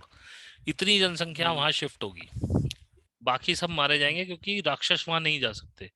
और आज हर घर में राक्षस है, उस पर कभी फिर बात करूंगा। तो इन्होंने क्या किया, ये सब अब प्लेंडेमिक भी पॉजिटिव इनका। हाई तो फ्रीक्वेंसी में। इसी वजह से जो पावर पनीर टिक्का लगा दिया गया। लेकिन वो लोग चाहते थे कि ऐसा हो, अगर वो नहीं चाहते तो ये नहीं कर सकते थे। वो कहीं कहीं जाके चुप रहते हैं, इनको करने देते, करने दो। जब एक लिमिट से ज्यादा होता है तब वो इंटरवीन करते हैं। जैसे कि जब से इन्होंने हिरोशिमा नागासाकी पे परमाणु बम छोड़ा, उसके बाद ये नहीं छोड़ पाए।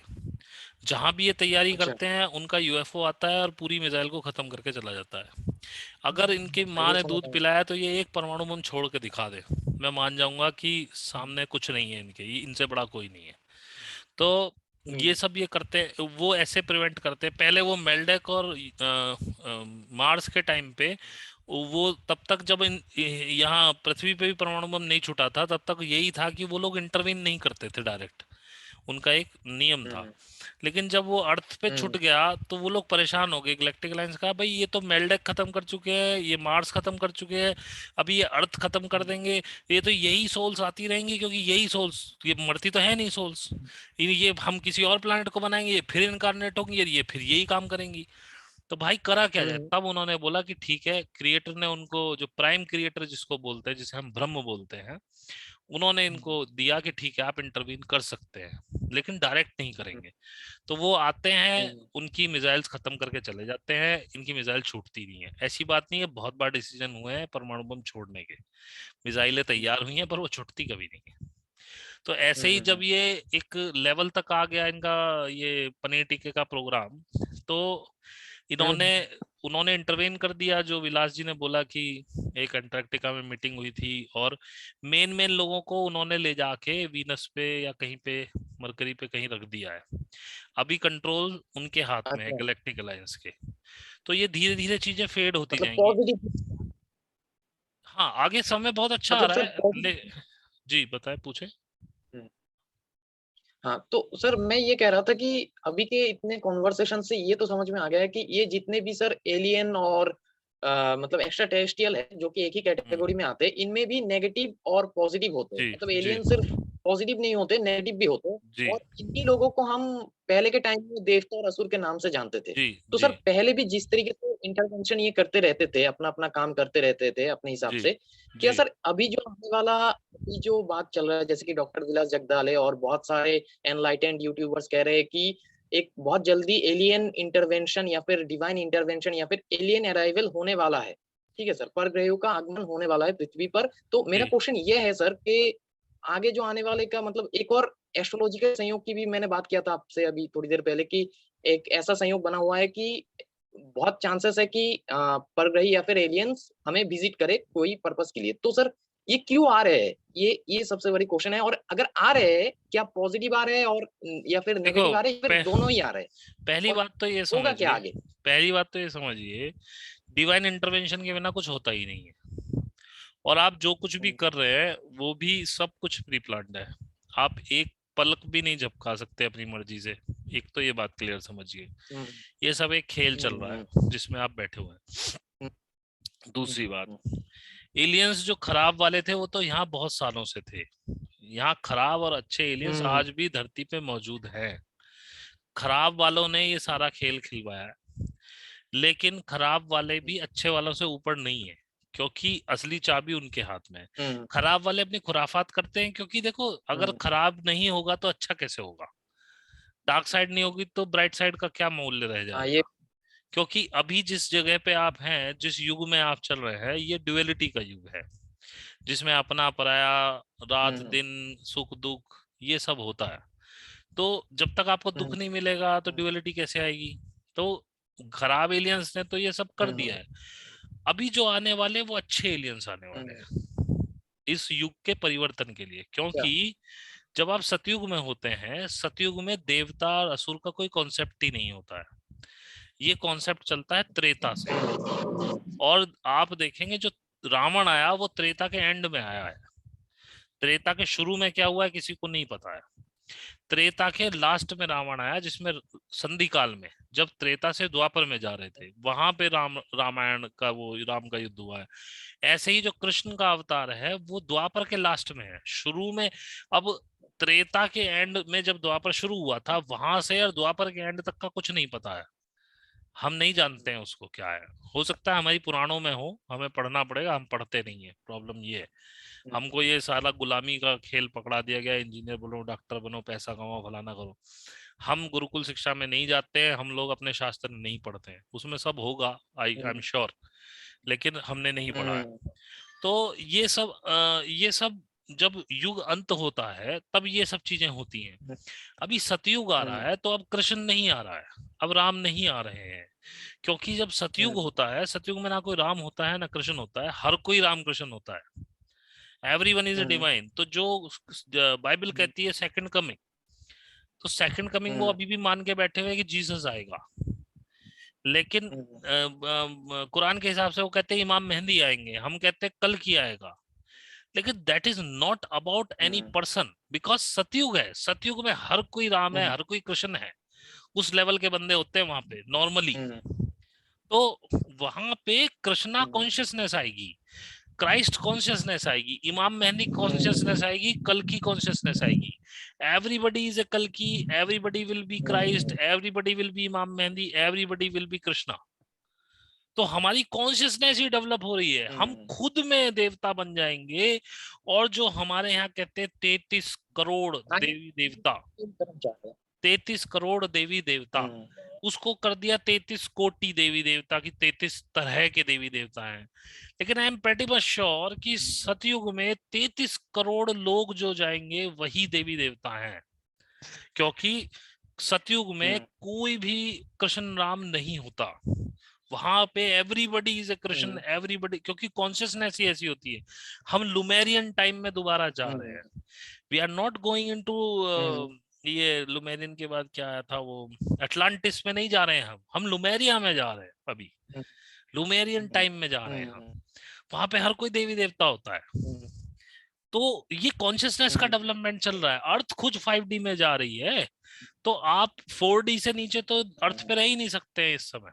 3D वाले तो आगे बहुत दुखी होने वाले हैं। जी नहीं। तो उन्होंने नया तरीका निकाल लिया, उन्होंने पनीर टिक्का दे दिया, अभी 5G आएगा, अभी कुछ नेचुरल डिजास्टर्स होंगे, कुछ हार्प से होगा, तो ये सब होगा, लेकिन इसमें अच्छे लोग खुद ब खुद बच जाएंगे, प्रकृति उनको बचा के लेके जाएगी। इनकारनेशंस हो चुके हैं, 1,44,000 लोग इस धरती पे भेजे गए हैं, प्लांट किए गए हैं इसी टाइम के लिए।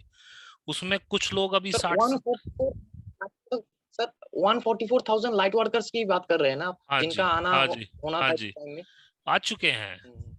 ठीक है, वो कुछ लोग 60 साल के हैं, कुछ 50 के हैं, कुछ 40 के हैं, कुछ 20 के हैं, कुछ 30 के हैं। तो ये सब पहले ही प्लांटेड कर चुके गए हैं, और उनके थ्रू बाकी लोगों का एनलाइटनमेंट होगा। अभी जो एनलाइटनमेंट चल रहा है वो वही 144,000 का चल रहा है, 14400 है आई बिलीव, 14400, 1,44,000 है। तो अभी एनलाइटमेंट उनका चल रहा है, अभी ये पूरा साल उसी में जाएगा। ये साल इतना गंदा जाएगा कि लोग हाहाकार करेंगे, और 23 जनवरी से लोग ढूंढने लगेंगे, खुद वो कहेंगे भाई हमें एनलाइटनमेंट करो, हम कैसे अपनी वाइब्रेशंस बढ़ाएं।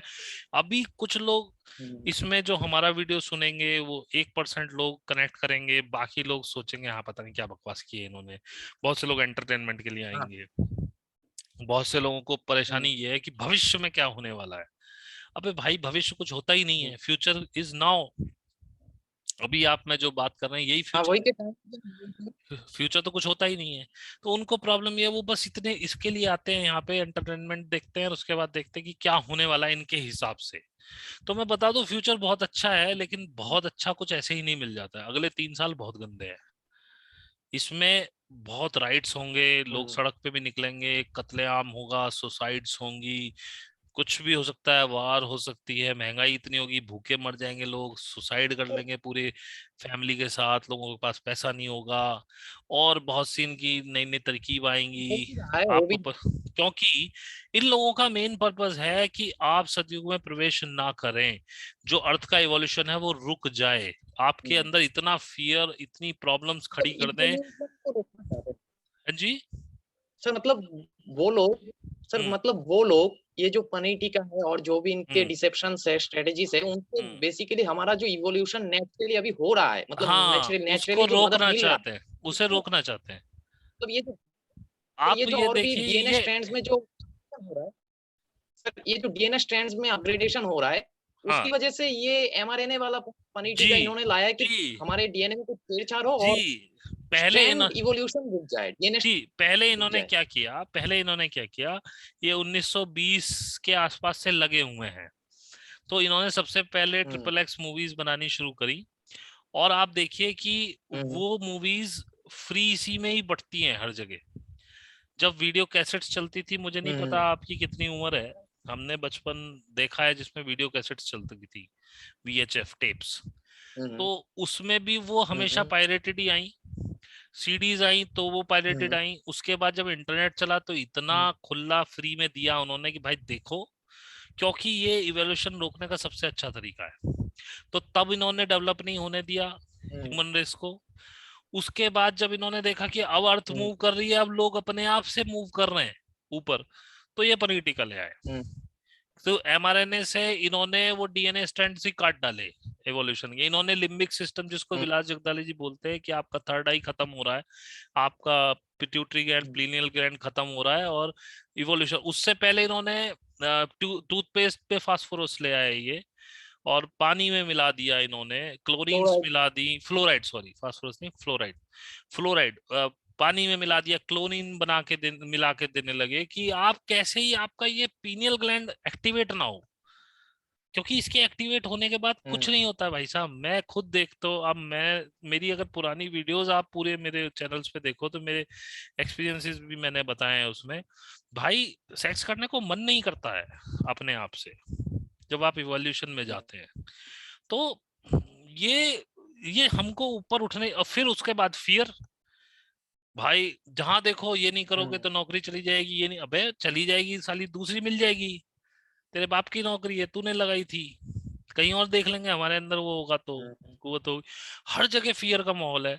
बच्चे को स्कूल में पढ़ा रहे तो वहां फियर है, फेल हो जाएगा, अबे हो जाने दे, अगली क्लास में दोबारा पढ़ लेगा, कौन सी आफत आ गई, जिंदगी बहुत बड़ी है, इसी साल सब कुछ करना है, टॉप करो, बड़े नंबर लो। हर जगह फियर है भाई साहब, हर जगह फियर है। कोई काम बताओ आप जो फियर का ना हो। तो ये फियर, सेक्स, इससे इन्होंने दबाया, इन्होंने बच्चों को कार्टून्स के जरिए इनके माइंड प्रोग्रामिंग की, सब मिनिमल मैसेज डाल डाल के। आपको लग रहा है आपका बच्चा कार्टून देख रहा है तो सेफ है, वो गंदी चीज नहीं देख रहा। सबसे ज्यादा गंदगी डिज्नी ने कार्टून्स में लपेटी है। इन्होंने सब कुछ दिखाया बच्चों को पहले से ही। ये सब काम होता अब जैसे आपने शुरू में कहा, वो नेशनल ज्योग्राफिक और डिस्कवरी के माध्यम से ये लोग पहले से ही प्रोग्रामिंग कर रहे हैं कि भाई एलियंस गंदे हैं। है। क्योंकि जब ये प्रोजेक्ट ब्लू बीम होगा तो इसमें ये दिखाएंगे कि एलियंस आपको मारने के लिए आ रहे हैं और हम उनसे फाइट कर रहे हैं। असली एलियंस तब नहीं आएंगे। ये इनका सिर्फ माइंड प्रोग्रामिंग है, ताकि जब एलियंस आए तो आप उनसे ना मिलें, क्योंकि ये इवोल्यूशन नहीं चाहते हैं आपका। क्योंकि एक टाइम ऐसा आएगा जब बहुत ज्यादा हो जाएगा तो इवोल्यूशन रुक भी सकता है पृथ्वी का। अगर मैक्सिमम लोग इवेल्युएट नहीं कर रहे हैं, इवोल्यूएट नहीं कर रहे हैं, अपनी आप की फ्रीक्वेंसी नहीं बढ़ा रहे हैं, तो एक टाइम ऐसा आएगा, ये भी हो सकता है। मैं आपको पहले से ही बता दूं, ऐसा मत समझिएगा कि हम 5D में जा ही जा रहे हैं और होगा ही होगा। अगर अर्थ का इवोल्यूशन रोक डाला इन्होंने, अगर मैक्सिमम लोग साधना नहीं कर रहे हैं, प्राणायाम मतलब ये मेडिटेशन नहीं कर रहे हैं, अपनी फ्रीक्वेंसी नहीं बढ़ा रहे हैं, तो ये भी हो सकता है कि जो लोग सिर्फ बढ़ा रहे हैं वो आएंगे अपने शिप्स में, उनको भर के ले जाएंगे, दूसरे किसी 5D प्लैनेट में छोड़ देंगे और इसको मरने देंगे। मरो सालो, तुम जब नहीं बढ़ना चाहते हो तो छोड़ो। ये भी हो सकता है, हालांकि ऐसा उम्मीद नहीं है होने की, क्योंकि जो लोग हैं, वो जो प्लेडियंस वगैरह हैं, जो गैलेक्टिक काउंसिल में हैं, वो लोग इनके बाप हैं, इनको पता है कि ये लोग क्या कर रहे हैं। अभी उन्होंने जो डीप अंडरग्राउंड मिलिट्री बेसिस है, डम्स, उन पे भी उन्होंने काफी कब्जा किया है। जो रेप्टिलियंस हैं उनको सबको भगाया है उन्होंने, वो मंगल पे चले गए हैं अभी। वो they are no more on earth. जो white grey, sorry, small grey aliens हैं, वो भी नेगेटिव बीइंग्स हैं, उनको भी इन्होंने भगा दिया है। ऊपर एस्टार वगैरह की उनसे फाइट्स भी हुई हैं अभी पीछे कुछ। तो ये सब चल रहा है और अर्थ इवोल्यूशन पे जा रही है। लेकिन हाँ, लोगों को मरना होगा, लोगों को मरना होगा। हाँ सर। क्योंकि एक मिनट मैं पूरा कर लूं। लोग अगर नहीं मरेंगे तो क्या होगा कि मैक्सिमम लोग नेगेटिव वाइब्रेशंस के रह जाएंगे और अर्थ का इवोल्यूशन रुक जाएगा। तो लोगों को मरना होगा, मैक्सिमम लोग मरेंगे, तब मैक्सिमम वो लोग बच जाएंगे जो पॉजिटिव वाइब्रेशंस में होंगे, जिसकी वजह से अर्थ का इवोल्यूशन होगा। ये भी एक पॉइंट है इसके अंदर। अब पूछिए, क्या पूछ रहे थे आप? सर अब नेक्स्ट क्वेश्चन पूछने से पहले मैं आपसे मतलब अपना एक व्यक्तिगत मतलब मत शेयर करना चाहूंगा इस वीडियो। अब जी। वो रेस्पेक्टफुली मैं आपको थोड़ा मतलब डिसएग्री कर रहा हूँ आपके वो एक हम्म। बात से। जी। मुझे पता नहीं आप इस चीज को नहीं, कैसे लेंगे, कर सकते हैं लेकिन आप डिसएग्री, मुझे कोई फर्क नहीं पड़ता। मैंने पहले ही बोला, जो आपको अच्छा लगे मानिए, नहीं अच्छा लगे मत मानिए। आपका एक्चुअली राइट है जो डिसएग्री करने का। जो ये अभी चल रहा है, मुझे लगता है कि ये हिस्ट्री फिर से हो रहा है। जो महाभारत पहले चल रहा था वही महाभारत अभी भी चल रहा है, मतलब महाभारत 2.0 चल रहा है। और हमने ये भी देखा है कि सर जैसे कि रामायण के टाइम पे भी एक टाइप का महाभारत। हेलो, वो शायद चले गए हैं, मैं थोड़ी देर के लिए पॉज कर देता हूँ रिकॉर्डिंग। जी बोलिए। तो सर मैं ये कह रहा था कि जैसे कि पहले भी महाभारत का युद्ध हो चुका, महाभारत के युद्ध मतलब अच्छाई और बुराई के बीच पहले भी बड़े बड़े युद्ध हो चुके थे, और रामायण भी एक तरीके से महाभारत ही था, मतलब वही अच्छाई और बुराई के बीच ही युद्ध चल रहा था। और उसमें भी डिवाइन इंटरवेंशन हुआ था, और उसमें भी मतलब जैसे कि विमान या फिर यूएफओ उसका भी जिक्र जैसे कि आपसे बात हुआ था उस जगह पे। और सर एक चीज तो कॉमन ये है कि रामायण में जितने भी कैरेक्टर्स थे, मतलब बेसिकली रामायण में जो राइटर्सनेस का टीम था उसे लीड कर रहा था भगवान राम, या फिर इंसान कह सकते हैं हम, या फिर इवॉल्व इंसान कहते हैं हम राम को, रामचंद्र को। तो जैसे कि पहले भी रामचंद्र जैसे इंसान मतलब पूरे राइटियसनेस के टीम को लीड करके धर्म का स्थापना किया था या फिर राइटियसनेस का स्थापना किया था, और वही राम फिर से रीइंकार्नेट करके द्वापर युग में जब फिर से महाभारत चल रहा था, मतलब अच्छाई और बुराई के बीच युद्ध रहा था, वही राम फिर से कृष्ण बन के आए और उन्होंने वही टीम जो फिर से रीइंकार्नेट करके आया उनको इकट्ठा। आपका कनेक्शन फिर लूज कर गया। हेलो। हाँ, दोबारा रिकॉर्ड आपका कनेक्शन चला गया। वो दोबारा से बताइए वहां से जो बोले हाँ आपने इसका कि राम रीइंकार्नेट करके द्वापर में आए कृष्ण के रूप में। हाँ रिकॉर्डिंग तो चल रहा है ना लाइक। हाँ, रिकॉर्डिंग चल रहा है। अच्छा, तो मैं ये कह रहा था कि वही राम जो मतलब कृष्ण बन के आए थे वही सेम चीज करने के लिए, मतलब धर्म का विजय करवाने के लिए, राइटियसनेस को जिताने के लिए, अनराइटियसनेस को हराने के लिए। तो सर मुझे लगता है कि जैसे कि आपने कहा था कि हम सभी पता नहीं कितने सालों से रीइंकार्नेट कर रहे हैं यहाँ पर, मतलब हम्म। सेम सोल अलग अलग बॉडीज चेंज कर रहा है। तो सर हम्म। मुझे पर्सनली ये लगता है कि ये जो अभी महाभारत चल रहा है, मतलब हम्म। अच्छाई और बुराई के बीच, हम्म। वही सेम चीज एक नए सिरे से चल रहा है, मतलब एक नए वर्जन में चल रहा है, लेकिन हो रहा है वही सेम चीज जो पहले भी हुआ था। और देखिए। यहाँ पे मेरा कहने का मतलब सर, मतलब मेरा कहने का ये तात्पर्य है कि पहले के जितने भी मतलब पॉजिटिव बींग्स थे जिन्होंने अच्छाइयों की तरफ लड़े थे, जैसे कि राम कृष्ण और उनका टीम था, मुझे लगता है कि वही राम वही कृष्ण अभी इस टाइम में भी मतलब इंकारनेट करके आ चुके हैं, जिसे हिंदुइज्म में कल्कि कहते हैं, और बाइबल में जीसस सेकंड कमिंग कहते हैं, और इमाम मेहदी कहते हैं इस्लाम में, और बुद्धिज्म में कहते हैं माइत्रेया और द फ्यूचर बुद्धा। और अगर वो आएंगे, आप भी ये कहते हैं कि अगर वो आएंगे, वैसे आप नहीं मानते लेकिन आप ये भी कहते हैं कि अगर वो आएंगे उनका पूरा टीम आएगा।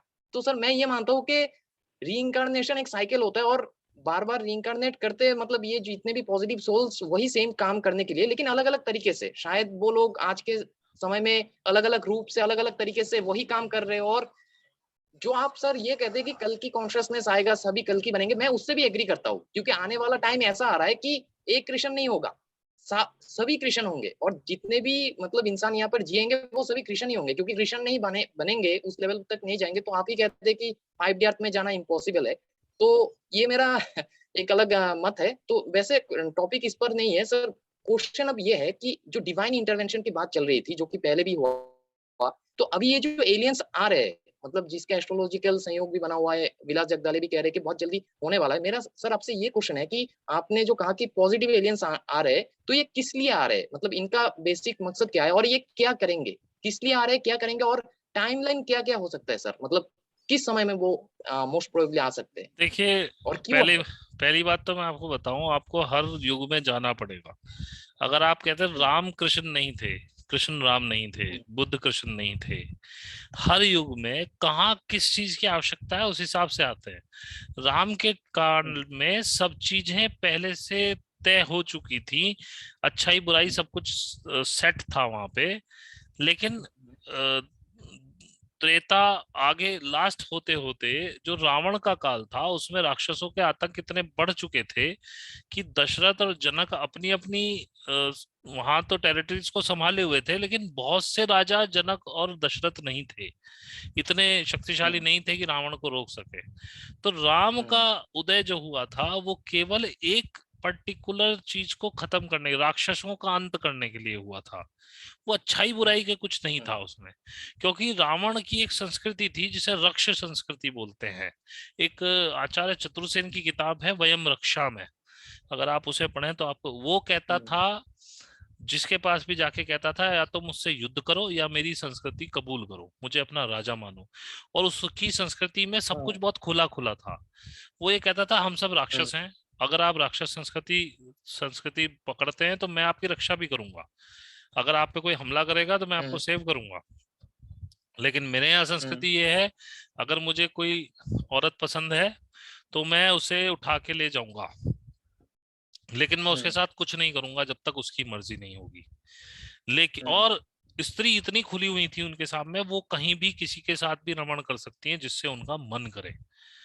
और हम्म, कुछ चीजें बड़ी अच्छी भी थी उसमें, लेकिन हर चीज अच्छी और हर चीज खराब भी नहीं होती है। तो जब खराबी ज्यादा होने लगी और वो फोर्स करने लगा अपनी संस्कृति को सब पे कि या तुम मुझसे लड़ो या मेरी संस्कृति मान लो, तो उसका अंत करने के लिए राम आए थे। राम ने कोई अच्छाई बुराई का अंत नहीं किया था, और उन्होंने केवल राक्षसों का अंत किया था।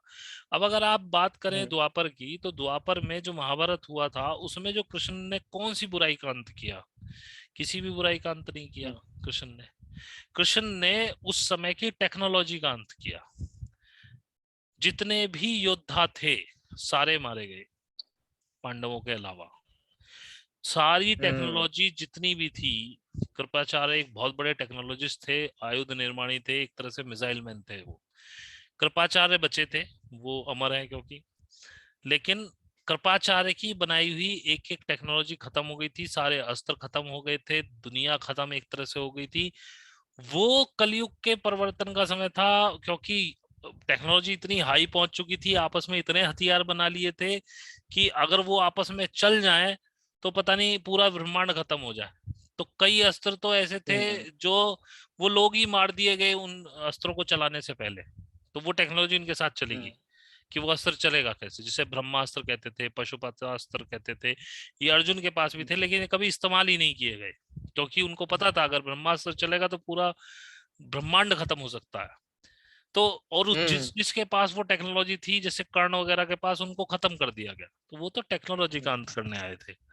वो किसी अच्छाई बुराई से, क्या बुराई थी मुझे बताओ पूरे महाभारत के युद्ध में? एक तरीके से मतलब मैं ये मानता सिर्फ हूँ कि एक अगर राक्षसों सिर्फ पर एक दुर्योधन हम्म, पांडवों को उनका हिस्सा नहीं दे रहा था। कायदे से तो युधिष्ठिर को राजा बनना था, राजा तो बनना छोड़, उन्होंने 5 गांव मांगे थे, वो 5 गांव भी नहीं दे, मतलब वो 5 गांव का समझौता भी करने को तैयार थे, वो 5 गांव भी नहीं दे रहा था। ये लड़ाई हुई थी। आज हर घर में दुर्योधन नहीं बैठा है क्या? आज कौन अपने भाई को हिस्सा देने को तैयार है, उसका हिस्सा हड़पने को तैयार है सारे के सारे। आज के टाइम में तो तो जो हालत है, मुझे लगता है कि दुर्योधन खुद आएगा तो उसे भी शर्म आ जाएगा हाँ कि बिल्कुल, रावण और दुर्योधन अगर आज आएंगे तो वो कहेंगे भाई साहब आज तो हर घर में हमसे बड़े बड़े रावण और हमसे बड़े बड़े दुर्योधन बैठे। तो अच्छाई बुराई का असली युद्ध तो इस समय है। अब उस समय भी डिवाइन इंटरवेंशन हुआ था, उस समय भी टेक्नोलॉजी ट्रांसफर हुई थी, अर्जुन को खुद इंद्र ने अस्त्र दिए थे, टेक्नोलॉजी समझाई थी। अर्जुन ने शिव से भी अस्त्र मांगे थे, शिव ने भी टेक्नोलॉजी समझाई थी, सब कुछ हुआ था। लेकिन अब में क्या फर्क है? अब क्या है, जैसे मैंने आपको बताया कि राम और अब ये कृष्ण जो बुद्ध एलियन ये सब अलग अलग चीजें हैं। अभी क्या हो रहा है, मैं जैसे आपको बता कि हो सकता है ये आए, क्योंकि मुझे नहीं पता आएंगे कि नहीं आएंगे, लेकिन इतना मुझे पता है हर बंदे को कृष्ण बनाया जाएगा। केवल अभी तक कृष्ण को पूर्ण हाँ अवतार बिल्कुल क्यों कहते हैं? क्योंकि जो हमारा आत्मा है, आत्मा की 16 कला होती है, और और कृष्ण की बॉडी और आत्मा के बीच के पूरे डीएनए स्ट्रैंड्स खुले हुए थे। उन्होंने बचपन में ही अष्टांग योग और कुंडलिनी जागरण के द्वारा सारे स्ट्रैंड्स खोल लिए थे, तो 16 की 16 कलाएं उनके शरीर के पास थी। वो चलते फिरते परमात्मा हो गए थे। और सतयुग में हर कोई कृष्ण मतलब होता है सर भाई साहब, 16 हर कोई सर मतलब कृष्ण होता 16 है। कला और जैसे कि राम का 12 कला था बताया हाँ जाता है और हाँ कृष्ण का 16 कला था बताया। ये हाँ। डीएनए स्ट्रैंड्स ही थे क्या? मतलब डीएनए ये को सब आप क्या डीएनए स्ट्रैंड्स समझते की हैं? बात। डीएनए को आप क्या समझते हैं? डीएनए को आप ऐसे समझिए कि जैसे एक हीटर है, हीटर इज अवर बॉडी, और जो ये एनर्जी है, जो इलेक्ट्रिसिटी है, दैट इज अवर सोल। अब एक कॉर्ड होती है बीच में, जिसको आप प्लग में लगा के बटन ऑन करते हैं तो हीटर हीट देने लगता है। तो ये जो बीच की कॉर्ड है, दैट इज डीएनए स्ट्रैंड। अगर ये कॉर्ड नहीं है तो आपकी सोल और बॉडी के बीच में कोई कनेक्शन नहीं है। फिर वो डीएनए में कितने स्ट्रैंड्स खुले हुए हैं, अब कितने स्ट्रैंड पे कितनी कला खुलती है इतना तो मुझे नहीं पता है, लेकिन जब आपके पूरे स्ट्रैंड्स खुल जाएंगे, यानी कि आपकी सारी कॉर्ड्स बॉडी के साथ मिल जाएगी, तो ये आपकी बॉडी खुद में एक परमात्मा हो जाएगी। अभी आपकी सोल परमात्मा है, जिसे आप जानते भी नहीं है। जिस दिन आपने इसे खोजना शुरू कर दिया, स्ट्रैंड्स खुलते चले जाएंगे। अगर आपको ये सब देखना है तो राम को भी ये ज्ञान वशिष्ठ ने दिया था, उसे योग वशिष्ठ कहते हैं, उस ग्रंथ को योग वशिष्ठ पढ़िए। गीता हर किसी को समझ में नहीं आती है, बहुत सिंपल और बहुत डिप्लोमेटिक है। कृष्ण ने तो डिप्लोमेसी सिखाई है कलयुग के लिए। तो आज का समय इतना गंदा है, हर घर में दुर्योधन रावण बैठा हुआ है भाई साहब, और उनसे भी हाँ गंदे गंदे बिल्कुल लोग। तो उनसे लड़ने के लिए कितने कृष्ण आएंगे? दुर्योधन एक था, उसको समेटने के लिए एक कृष्ण आ गए। रावण एक था, उनको समेटने के लिए एक राम आ गए। अब हर घर में दुर्योधन वो है, तो हर घर में ही कृष्ण को पैदा होना पड़ेगा। तो इस पनीर टीके कृष्ण के बनना पड़ेगा, इस इससे पनीर कैसा टीके बनना पड़ेगा? के इस पनीर टीके के माध्यम से बहुत से दुर्योधन, कंस, रावण खत्म कर दिए गए हैं। और ये बात भी आप मेरी जान लेना, जो अच्छा आदमी है, या तो उसने लगवाया नहीं है, किसी भी कीमत पे प्रकृति ने उसे सेव कर दिया किसी भी तरह से। चाहे समझ गया। उसको विलास जगदाले की वीडियो मिल गई हो, चाहे मेरी मिल गई हो, हम्म, चाहे विश्वरूप राय चौधरी की मिल गई हो। मुझे भी सबसे पहले विश्वरूप राय हम्म, चौधरी की मिली थी। तब तक हमें ये हम्म, पनीर टिक्का का खेल नहीं पता था, बस हमें इतना पता था कि ये प्लेंडेमिक है। उसके बाद हम्म, हम घूम के अपने आप विलास जगदाले पे पहुंच गए, तो उन्होंने सारा खेल समझाया, तो हमें पहले से समझ में आ गया, तो हम बच गए। ऐसे ही हम्म, सोल्स को बचाया गया है। लेकिन जो, अब मेरी सुन लीजिए, मेरी सगी माँ, सगा भाई, मैंने मना हम्म, किया, भाई मत लगवाना। मैंने कहा आप हम्म, पे फोर्स भी होगा कि शायद आपकी नौकरी चली जाए, कुछ नहीं होगा, नौकरी छोड़ देना, इसे मत लगवाना। वो लगवा के बैठे, हम्म, उन्होंने बच्चों के भी लगवा दिया है, हम्म, मेरे कहने के बावजूद। क्योंकि भाई साहब, अब कोई दुर्योधन, कोई रावण, कोई कंस नहीं बचेगा। कुछ इसमें हम्म, समेट दिए जाएंगे, बाकी कुछ और तरीके से समेट दिए। और जो अच्छे लोग हैं, हम्म, जो कृष्ण बनने के लायक हैं, उनको प्रकृति सेव कर देगी। आगे आने हम्म, वाले 3 साल इतने कठिन हैं, इतने कठिन हैं। हम्म, जो जगदाले जी कहते हैं, मैं बिल्कुल मानता हूं उनकी बात को। घर में आपके कम से कम, वो तो कहते हैं 10-11 महीने का अनाज होना चाहिए, मैं कहता हूँ 2-2.5 साल का आपके पास अनाज होना चाहिए। आपके पास पानी की व्यवस्था होनी चाहिए, अपना हैंडपंप होना चाहिए घर के अंदर। आपके अंदर, घर के अंदर हाथ से गेहूं पीसने की चक्की होनी चाहिए। आपके पास सोलर एनर्जी हम्म, होनी चाहिए। इतनी चीजें आपके घर में होनी चाहिए कि आपको 2.5 साल घर से बाहर निकलने की आवश्यकता ना पड़े। और आप देखिएगा, जैसे जैसे मैं अपनी बताऊं, जैसे जैसे मैं स्पिरिचुअल पाथ पे आगे बढ़ता जा रहा हूँ, मुझे अकेलापन बहुत अच्छा लगता है। मुझे लोगों से मिलना पसंद नहीं है, हम्म, लोगों से बात करना पसंद नहीं है, मैं कहीं बाहर नहीं जाता हूँ। आप बिना हम्म, मोबाइल के नहीं रह सकते हैं, अधिकतर लोग। एक दिन बंद करके देख लो, पता चल जाएगा कितनी तड़प होती है। ये मैंने नहीं वॉच बिल्कुल किया सच था। है। जब पहला लॉकडाउन लगा था, तो मेरा मोबाइल खराब हो गया था, एक दिन चार्ज नहीं हो रहा था, तो मैं हम्म, रात भर तड़पा इसके लिए, जैसे जल बिन मछली। मैंने कहा ये तो बहुत गंदी चीज है। हम्म, मेरे को समझा दिया गया, मैंने उठा के एक तरफ रख हम्म, दिया, इसके मैक्सिमम चीजें अनस्टॉल कर दी। और आज मैं अपने घर में इतना खुश हम्म, रहता हूँ, अपने कमरे में मुझे जरूरत नहीं है। बच्चे आ जाते हैं, मैं उनके साथ प्यार से बात करता हूँ, वो ना भी आए तो मुझे फर्क नहीं पड़ता। तो ये इसी तरह से डेवलप हम्म। कर देगी कुदरत आपको। क्योंकि एक समय आने वाला है जब आपको फिर से अंदर सर बंद तो होना पड़ेगा। आपको फिर से अंदर बंद होना पड़ेगा। तो सर उस समय एलियंस आएंगे। एलियंस आएंगे इन डार्क फोर्सेस से लड़ने के लिए, जिसको कुरान में याजूज माजूज की हम्म, जंग बोला गया है। याजूज माजूज कोई नहीं है, एलियंस हम्म, है। वो जो मोहम्मद साहब ने देखा था कि हम्म, एक दीवार के पीछे से निकलते हैं, वो दीवार में पोर्टल खुलता हुआ देखा था उन्होंने, उसमें से वो एलियंस निकल रहे थे। तो उन्होंने बोला याजूज माजूज की जंग होगी, वो दीवार हम्म, के पीछे है, एक कौम है बड़ी खतरनाक है, वो बाहर निकलेंगे। और बड़े उन्होंने वो अजीब अजीब लोग देखे थे। एलियन किसी भी तरह का हो सकता है, उसकी आंखें बड़ी हम्म, हो सकती है, उसकी इतनी बड़ी एक ही आंख हो सकती है मुंह पे, उसके बहुत बड़े बड़े हो सकते हैं, हथियार गजब गजब के। वो आएंगे इन डार्क फोर्सेस से लड़ने के लिए। उसी को मोहम्मद साहब ने बोला कि तो कत्लेआम सर मचेगा। और उस समय आपको लॉक किया जाएगा घर नहीं, के अंदर, 1 मिनट पूरा कर दूं। उस समय आपको लॉक किया जाएगा अच्छा अच्छा। आपके घर के अंदर, और उसमें वह जो भी बाहर निकलेगा, जो भी बाहर निकलेगा वो मारा हम्म, जाएगा। या तो उसे डार्क फोर्सेस मार देंगी, या एलियंस की गोलियां मार देंगी, या लेजर, जो भी उनके पास हथियार होंगे। तो जो विलास हम्म, जगदारे बोल रहे हैं कि अभी देखो, ये अमेरिका वाले अपने टैंक्स पे लेजर फिट कर रहे हैं, अपने एरोप्लेन्स में लेजर फिट कर रहे हैं, क्यों कर रहे हैं? वो इसीलिए कर रहे हैं कि जब असली हाँ हाँ, एलियंस आएंगे उन्हें मारने के लिए, उन्हें पता है कि ये होगा, हम्म, लेकिन फिर भी नहीं मान रहे हैं अपनी कहानी से।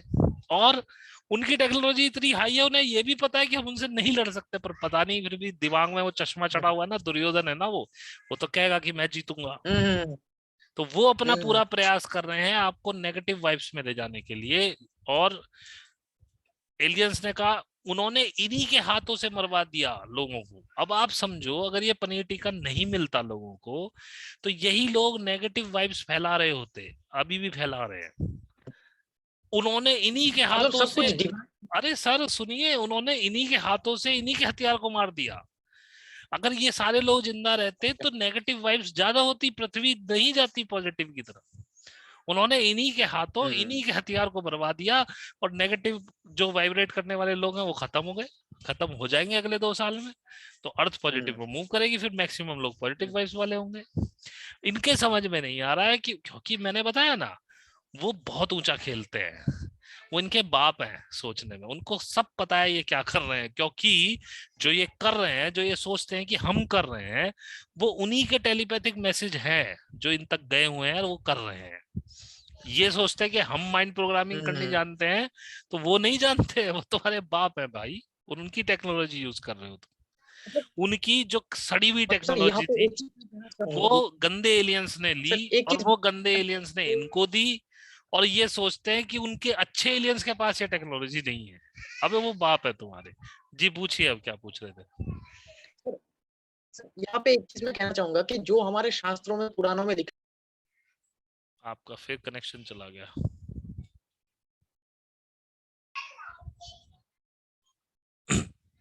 तो सर मैं ये कह रहा था कि जैसे कि हमारी कहानियों में भी ये बताया जा रहा है कि पुराण शास्त्रों में कि जो देवता होते थे वो असुरों से ज्यादा चालाक होते थे।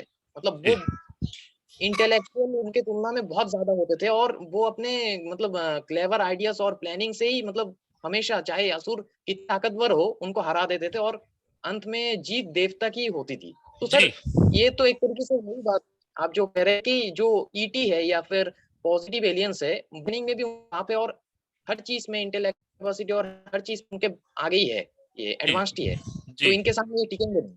नहीं, ये तो सिर्फ एक टाइम है। एक्चुअली क्या है, हम्म, इस समय एक टाइम चल रहा है कलयुग का, जिसमें हमारी अर्थ हम्म, को, इस पूरे सोलर सिस्टम को हमारे एक एक होलोग्राम में रखा गया है, आइसोलेट करके हम्म, बाकी के प्लैनेट से। अच्छा, हमको नहीं पता बाकी अच्छा, के प्लैनेट्स कहाँ है, क्या है वहां पे, कहाँ जीवन है, कहाँ है। वो लोग हमसे आके इंटरेक्ट नहीं करते हैं। अगर आप बाइबल की हम्म, से भी पहले के काल में जाएंगे, तो ये लोग आते थे, हम्म, हमसे मिलते थे। उस समय हम्म, अर्थ की वाइब्रेशंस कुछ और थी, हम लोग आइसोलेटेड नहीं थे। लेकिन अब ये हम्म, आइसोलेशन का उसमें क्या होता है, किसी और प्लैनेट पे अगर कोई गलती करती है कोई सोल, तो उसको अर्थ पे भेज देते हैं, क्योंकि अर्थ पे जीवन सबसे ज्यादा डेंस है इस समय। तो ये एक तरह से लोगों की जेल है, सोल के लिए जेल है ये अर्थ। तो हम्म, अभी क्या है कि वो, अभी हम एज ऑफ पाइसिस में जा, एज ऑफ एक्वेरियस में जा रहे हैं, एज ऑफ पाइसिस से। तो अच्छा समय आ हम्म, रहा है। तो अब हम उस हम्म, आइसोलेशन से निकलेंगे, और अब जो समय आने वाला है जिसमें हम दूसरे प्लैनेट्स पे जाएंगे, दूसरे प्लैनेट्स के लोग हम्म, हमारे प्लैनेट पे आएंगे, हमारे इंटरगैलेक्टिक टर्म्स बनेंगे, हमारे व्यापार अच्छा, चलेंगे उन लोगों के साथ। हम वीनस पे कुछ भेजेंगे, हम मरकरी से कुछ मंगाएंगे, वीनस से कुछ मंगाएंगे। ऐसा खेल चलने वाला है। तो अभी अच्छा, क्या है, अच्छा, अब ये लोग जो जैसे आपने पूछा था किस समय तक आएंगे, तो देखो इस बात का मैं ठीक ठीक तो हाँ, नहीं बता सकता हूँ, लेकिन मेरी अंदाजा ये है कि अगर ये 2022 में प्रोजेक्ट ब्लू बीम कर देते हैं, तो वो 23-24 तक कहीं आ जाएंगे। अगर ये 23 में करेंगे हम्म, तो 24-25 तक कहीं वो आएंगे। 26 से पहले अच्छा, पहले या 26 तक वो आ जाएंगे हर हाल में, क्योंकि एग्जैक्ट हमारे पास कोई डेट नहीं है, क्योंकि उनका प्लान परिस्थिति के हिसाब से आगे पीछे होता रहता है। और हम्म, जैसे आपने पूछा था project blue beam, blue beam क्या है? प्रोजेक्ट ब्लू बीम में इन लोगों ने कुछ सैटेलाइट्स छोड़े हैं अंतरिक्ष में, जिनकी कैपेबिलिटी हम्म, है कि वो 7D, 7 डायमेंशन, वैसी डायमेंशन हम्म, नहीं जो हम उसमें स्पिरिचुअल पाथ में बताते हैं, वो डायमेंशन नहीं, जो नॉर्मल डायमेंशंस हैं उसमें 7th D तक का वो प्रोजेक्शन कर सकते हैं किसी भी चीज को। तो आपको हम्म, हवा में एलियंस के बड़े बड़े शिप्स दिखाई देंगे, और बिल्कुल रियल जैसे। और वो इतने रियल होंगे अच्छा, कि अगर आप उस पे, अगर वो बहुत नीचा है और आपने उस पर कोई रोशनी मारी, तो वो पलट के रिफ्लेक्शन भी आएगा उसका। वो ऐसा होलोग्राम होगा, अच्छा, लेकिन वो सब फेक होगा। और उसमें वो हम्म, लोग कुछ बोल भी सकते हैं ऊपर से कि हम आपको हमला करने आ रहे हैं, या हमारे आप अधीन हो जाओ, हमारी गुलामी स्वीकार कर लो, ऐसा कुछ डराने वाला भी होगा, क्योंकि बात है वाइब्रेशन लो करने की। उसके बाद ये लोग फेक एक वो वॉर बनाएंगे जिसमें जैसे जगदाले जी बोलते हैं ऑस्ट्रेलिया चाइना इंडिया मिलके उन पे हमला करेगा। अब इसके पीछे क्या कारण है वो तो जगदाले जी को पता है, लेकिन ये एक फाइट दिखाएंगे उन लोगों के बीच में आपको सिर्फ डराने के लिए कि एलियंस आ गए हम पे कब्जा करना चाहते हैं। और मैं हमेशा कहता हूँ एलियंस इतने स्मार्ट रेस हैं, आपसे सारी टेक्नोलॉजी उन्होंने आपको दी है, तो वो आपकी टेक्नोलॉजी से कैसे मर जाएंगे भाई। वो सिर्फ आपको हाँ डराने के वही लिए, क्योंकि उसके बाद रियल एलियंस आएंगे जो प्लेडियंस वगैरह आएंगे अपने शिप्स लेकर के। अच्छा। वो आपके एवोल्यूशन के लिए आएंगे। जो लोग हायर वाइब्रेशन में पहुंच रहे होंगे उस समय, ऐसा मुझे कहीं से वो मिला था कि शायद वो अपने शिप में उनको लेकर के भी जाएं, और उनके पास कोई शिप में कोई मशीन होगी जिसमें आपके फिजिकल बॉडी में भी कुछ चेंज किए जाएंगे। वो बिल्कुल भी पेनफुल नहीं होगा, लेकिन अच्छा। क्योंकि 5D में जाने के लिए आपको कार्बन कार्बन बॉडी से क्रिस्टलाइन बॉडी में जाना पड़ता है, तो वो उसमें हेल्प भी करेंगे कुछ लोगों की। तो ये सब है। और बताइए क्या पूछना चाहते हैं, मेरे हिसाब से आपके सारे सर क्वेश्चन ये जो प्रोजेक्ट मतलब सर ये जो प्रोजेक्ट ब्लू बीम है ये रियल एलियन से आने से पहले होगा। मतलब जी प्रोजेक्ट ब्लू जी बीम ये जितने भी सीक्रेट सोसाइटीज वाले हैं हाँ। ये डिसेप्शन एग्जीक्यूट करेंगे ये जो रियल फेक एलियंस है उनके आने से ये पहले। फेक एलियन इन्वेजन है आपको डराने के लिए। फेक। हाँ हाँ हाँ। मतलब ये होलोग्राफी 74 एलियन हाँ डिसेप्शन जो है हाँ ये रियल एलियंस के आने से रियल पहले एलियन या होगा। फिर पॉजिटिव मतलब पॉजिटिव एलियन के जी आने से पहले ये लोग पहले करेंगे। होगा जी, आपको डराने तो के सर लिए। ये जो पहले और ये तो सर आपको ये जो क्वेश्चन मेरा बिल, ये है कि सर ये जो पहले ये लोग कर रहे हैं पॉजिटिव एलियंस के पहले मतलब। आपका साउंड चला गया।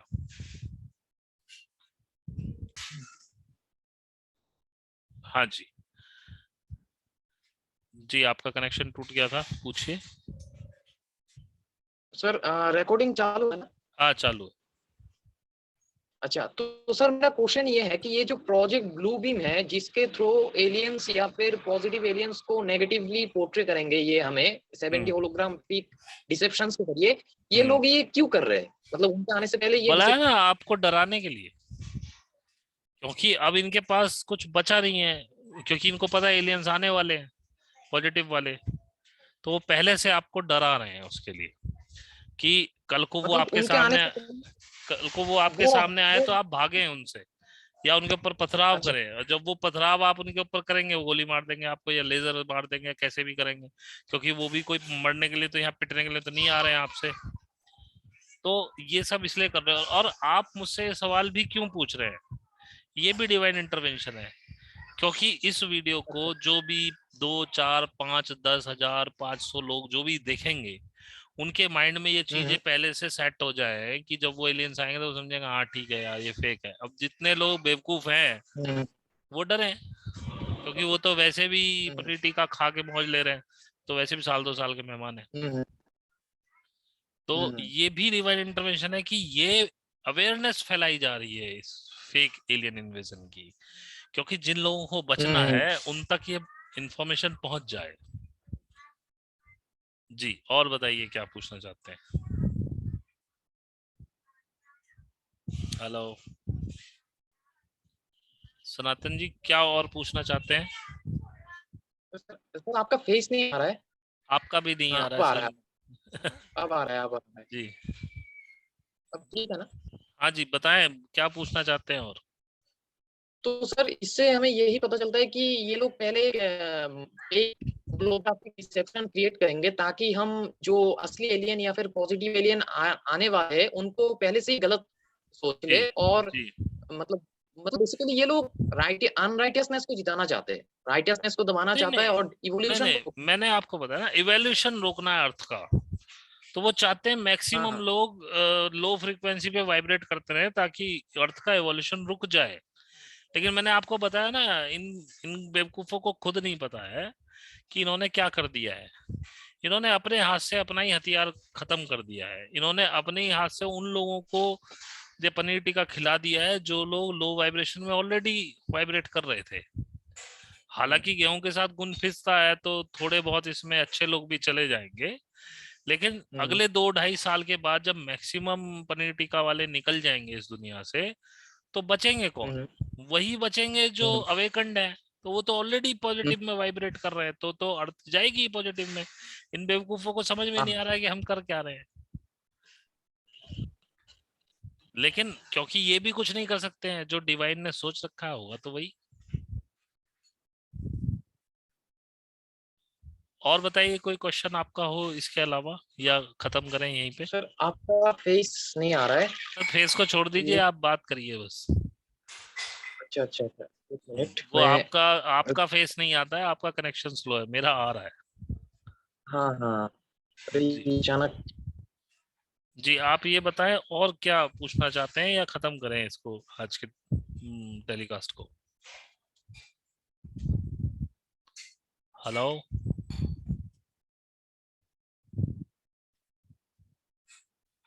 जी, जी बताएं, और क्या पूछना अभी ठीक है चाहते हैं? सर। हाँ। अभी क्या पूछना चाहते हैं और?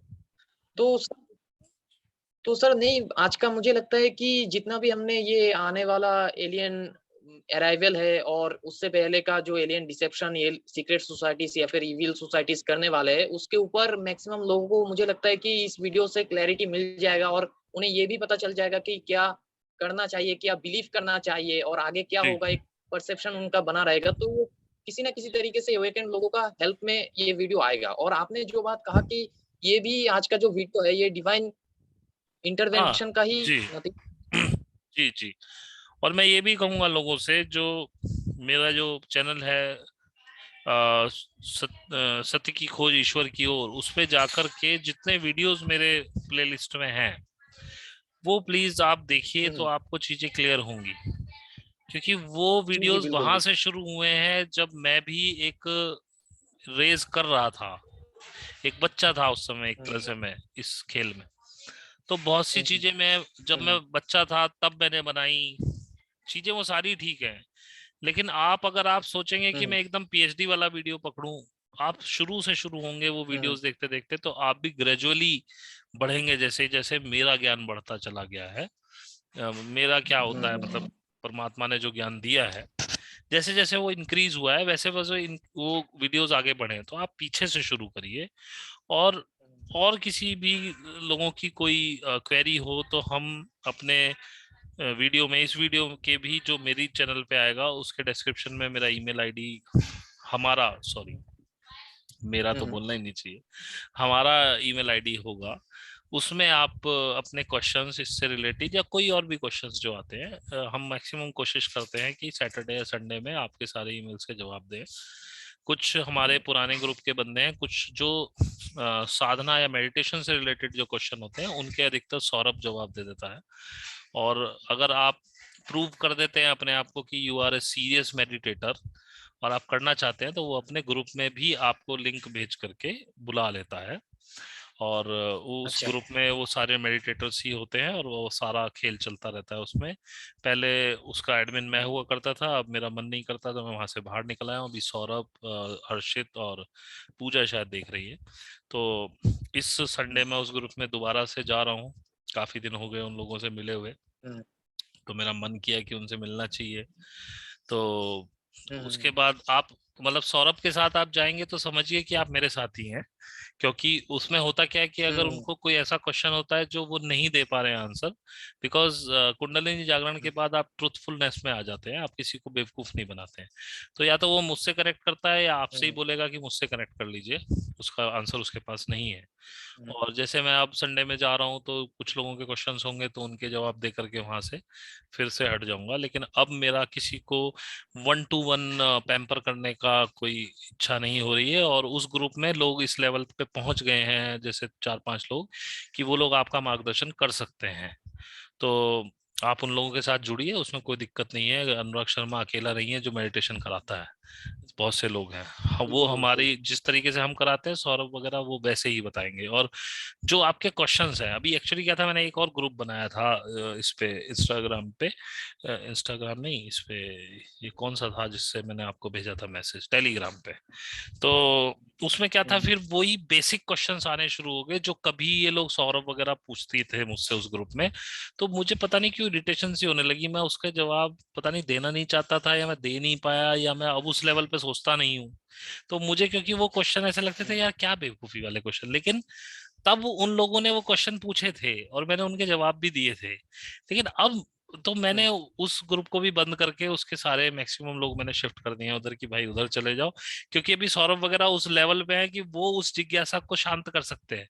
लेकिन अब मुझे ऐसा लगता है कि ये बड़ा टुच्चा सा क्वेश्चन है कि मुझे इरिटेशन होती है कि why you are asking this silly question, जब मैं आपसे बोल रहा हूँ कि मेडिटेशन करो सब कुछ हो जाएगा अपने आप। और अब मुझे समझ में भी आ रहा है कि जो पहले जो सदगुरु हुए हैं कई लोग, वो क्यों झिड़क देते थे लोगों को और क्यों लोगों से दूर चले जाते थे, क्योंकि लोग वही सिली क्वेश्चंस करते हैं और वो लोग नहीं देना चाहते हैं उसका आंसर। वो कह चुके हैं कि भाई सब परमात्मा है, सब कुछ वही करता है, तो मुझसे क्यों, मैं कह रहा हूँ तुम मेडिटेशन करो, मैंने तुम्हें तरीका बता दिया, आपके सारे जो डाउट्स हैं वो खुद ही क्लियर हो जाएंगे। लेकिन लोग पहले डाउट्स क्लियर करना चाहते हैं, बाद में मेडिटेशन करना चाहते हैं।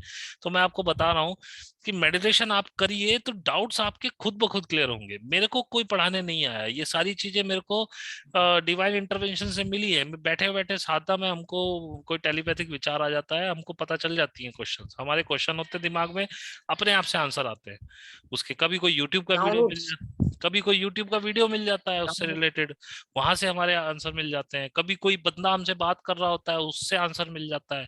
कोई किताब पढ़ रहे होते हैं, उससे आंसर मिल जाता है। कोई डाउनलोड्स आ जाते हैं, उससे आंसर, कई तरीके से यूनिवर्स आपको आंसर देता है। तो बस यही है कि देखो आगे वाला जो टाइम है वो उनका है जो मेडिटेशन करेंगे, क्योंकि अगर आप राम और कृष्ण जैसे वाइब्रेट नहीं कर सकते हैं अपनी बॉडी को, तो you can not survive after 2030। 28 तक आप मर जी जाएंगे, बिल्कुल। Last to last. वैसे 26 तक मैक्सिमम लोग मर जाएंगे ऐसे। तो अगर आपको बचना है तो मैं से हम होइए, 5D में रिजोनेट करना पड़ेगा, बॉडी की फ्रिक्वेंसी बढ़ानी पड़ेगी, और उसका एक ही तरीका है, वो है कुंडलिनी। तो बाकी आपको और कुछ तो पूछना नहीं है, अपना टॉपिक खत्म हो गया है। तो अभी आपसे जी बिल्कुल बिल्कुल सर। विदा लेना चाहूंगा। बहुत बहुत धन्यवाद। जी बिल्कुल बिल्कुल नमस्कार। सर, बहुत बहुत बहुत धन्यवाद। और मैं तो मोबाइल होल्ड करके रखा हूँ तो नमस्ते नहीं कह पा रहा हूँ। हाँ खैर हाँ जो भी हाँ। हो सर, आपने अच्छा सुझाव दे दिया सभी को कि इस एंड टाइम्स में क्या करना चाहिए अभी हमें फिलहाल। सर और कोई सजेशन आप देना चाहेंगे व्यूअर्स को इस वीडियो के एंड में कि क्या करना चाहिए इस टाइम में, मेडिटेशन और भी कुछ? बस देखिए, सबसे पहले तो अपनी आंखें सही रखो, किसी को गलत निगाह से ना देखो, हम्म लड़कियां लड़कों को, लड़के लड़कियों हम्म को। सबसे पहला मूलाधार चक्र सही करो। हम्म दूसरा, अभिमान में हम्म ना आओ, आज्ञा चक्र ठीक करो। किसी से हम्म गुस्सा मत हो, किसी को, हम्म शांत रहो और धीरे मेडिटेशन करो। हम्म हमेशा हर वीडियो का मेरा यही रहता है, ताकि आप लोग आगे बढ़ पाए इस समय का जो ये समय चक्र है, इसको पार करके नए युग में जाएं। लेकिन ये लोगों के हाथ में नहीं होता है। लेकिन आप शुरू कीजिए, अगर आप उस राह के पथिक हैं, आपकी इवोल्यूशन उस लेवल की हो चुकी है, तो प्रकृति आपको आगे अपने आप ले जाएगी, वरना आपका खुद से छूट जाएगा। तो फिर आप सोचिए कि अभी आप उस हम्म लेवल के नहीं है, और ये आपका लास्ट इनकारनेशन है इस अर्थ पे। अब आपके लिए एक नया प्लेनेट तैयार हो चुका है 3D का, अब आप वहां जाएंगे। अब जो भी मर रहा है वो वहां री इनकारनेट हो रहा है, और जो एवोल्यूशन करके अपना अच्छा। हाई सोल में कन्वर्ट हो चुका है, वो सीधा परमात्मा के पास जा रहा है, या अपने हायर लेवल पे जा रहा है, 5D में जा रहा है। मतलब इस अर्थ पे नहीं आएगा आप कोई फिलहाल, जो भी मरेगा। अब जब तक ये अर्थ 5D में नहीं इवॉल्व हो जाती है, अगर ये 5D में इवॉल्व होती है तो ठीक है, नहीं तो जितने भी हायर सोल्स हैं उनको शिफ्ट कर दिया जाएगा 5D अर्थ में। अगर किसी वजह से तो सर यही करना, मेडिटेशन पे फोकस करना है और जो जी, सही रहा है, फोकस, मतलब बेसिकली आप ये कह रहे हैं फोकस कि राम मेडिटेशन। कृष्ण जैसा बनना है, जी, राम कृष्ण राम और और कृष्ण बुद्ध बनना है जैसा। आपको। जी, राम कृष्ण बुद्ध, उनको या आप कहें उनके जैसा बनना। लहाड़ी महाशय, आपका ये योगानंदा, या विवेकानंदा, ऐसा बनना होगा हम्म, आप। उसके बिना नहीं आगे बढ़ पाओगे। जी जी सर, बिल्कुल बिल्कुल बिल्कुल। तो सर बहुत बहुत शुक्रिया, जी जी, आपने मेरे चैनल धन्यवाद। पर आया। कहीं ना कहीं मैं मानता हूँ कि ये डिवाइन विल ही था आज का जो जी ये वीडियो आपके साथ जी, बनना था। तो ठीक है सर, ठीक है। ठीक है जी, ओके, बाय। ओके। ओके भाई। स्टॉप।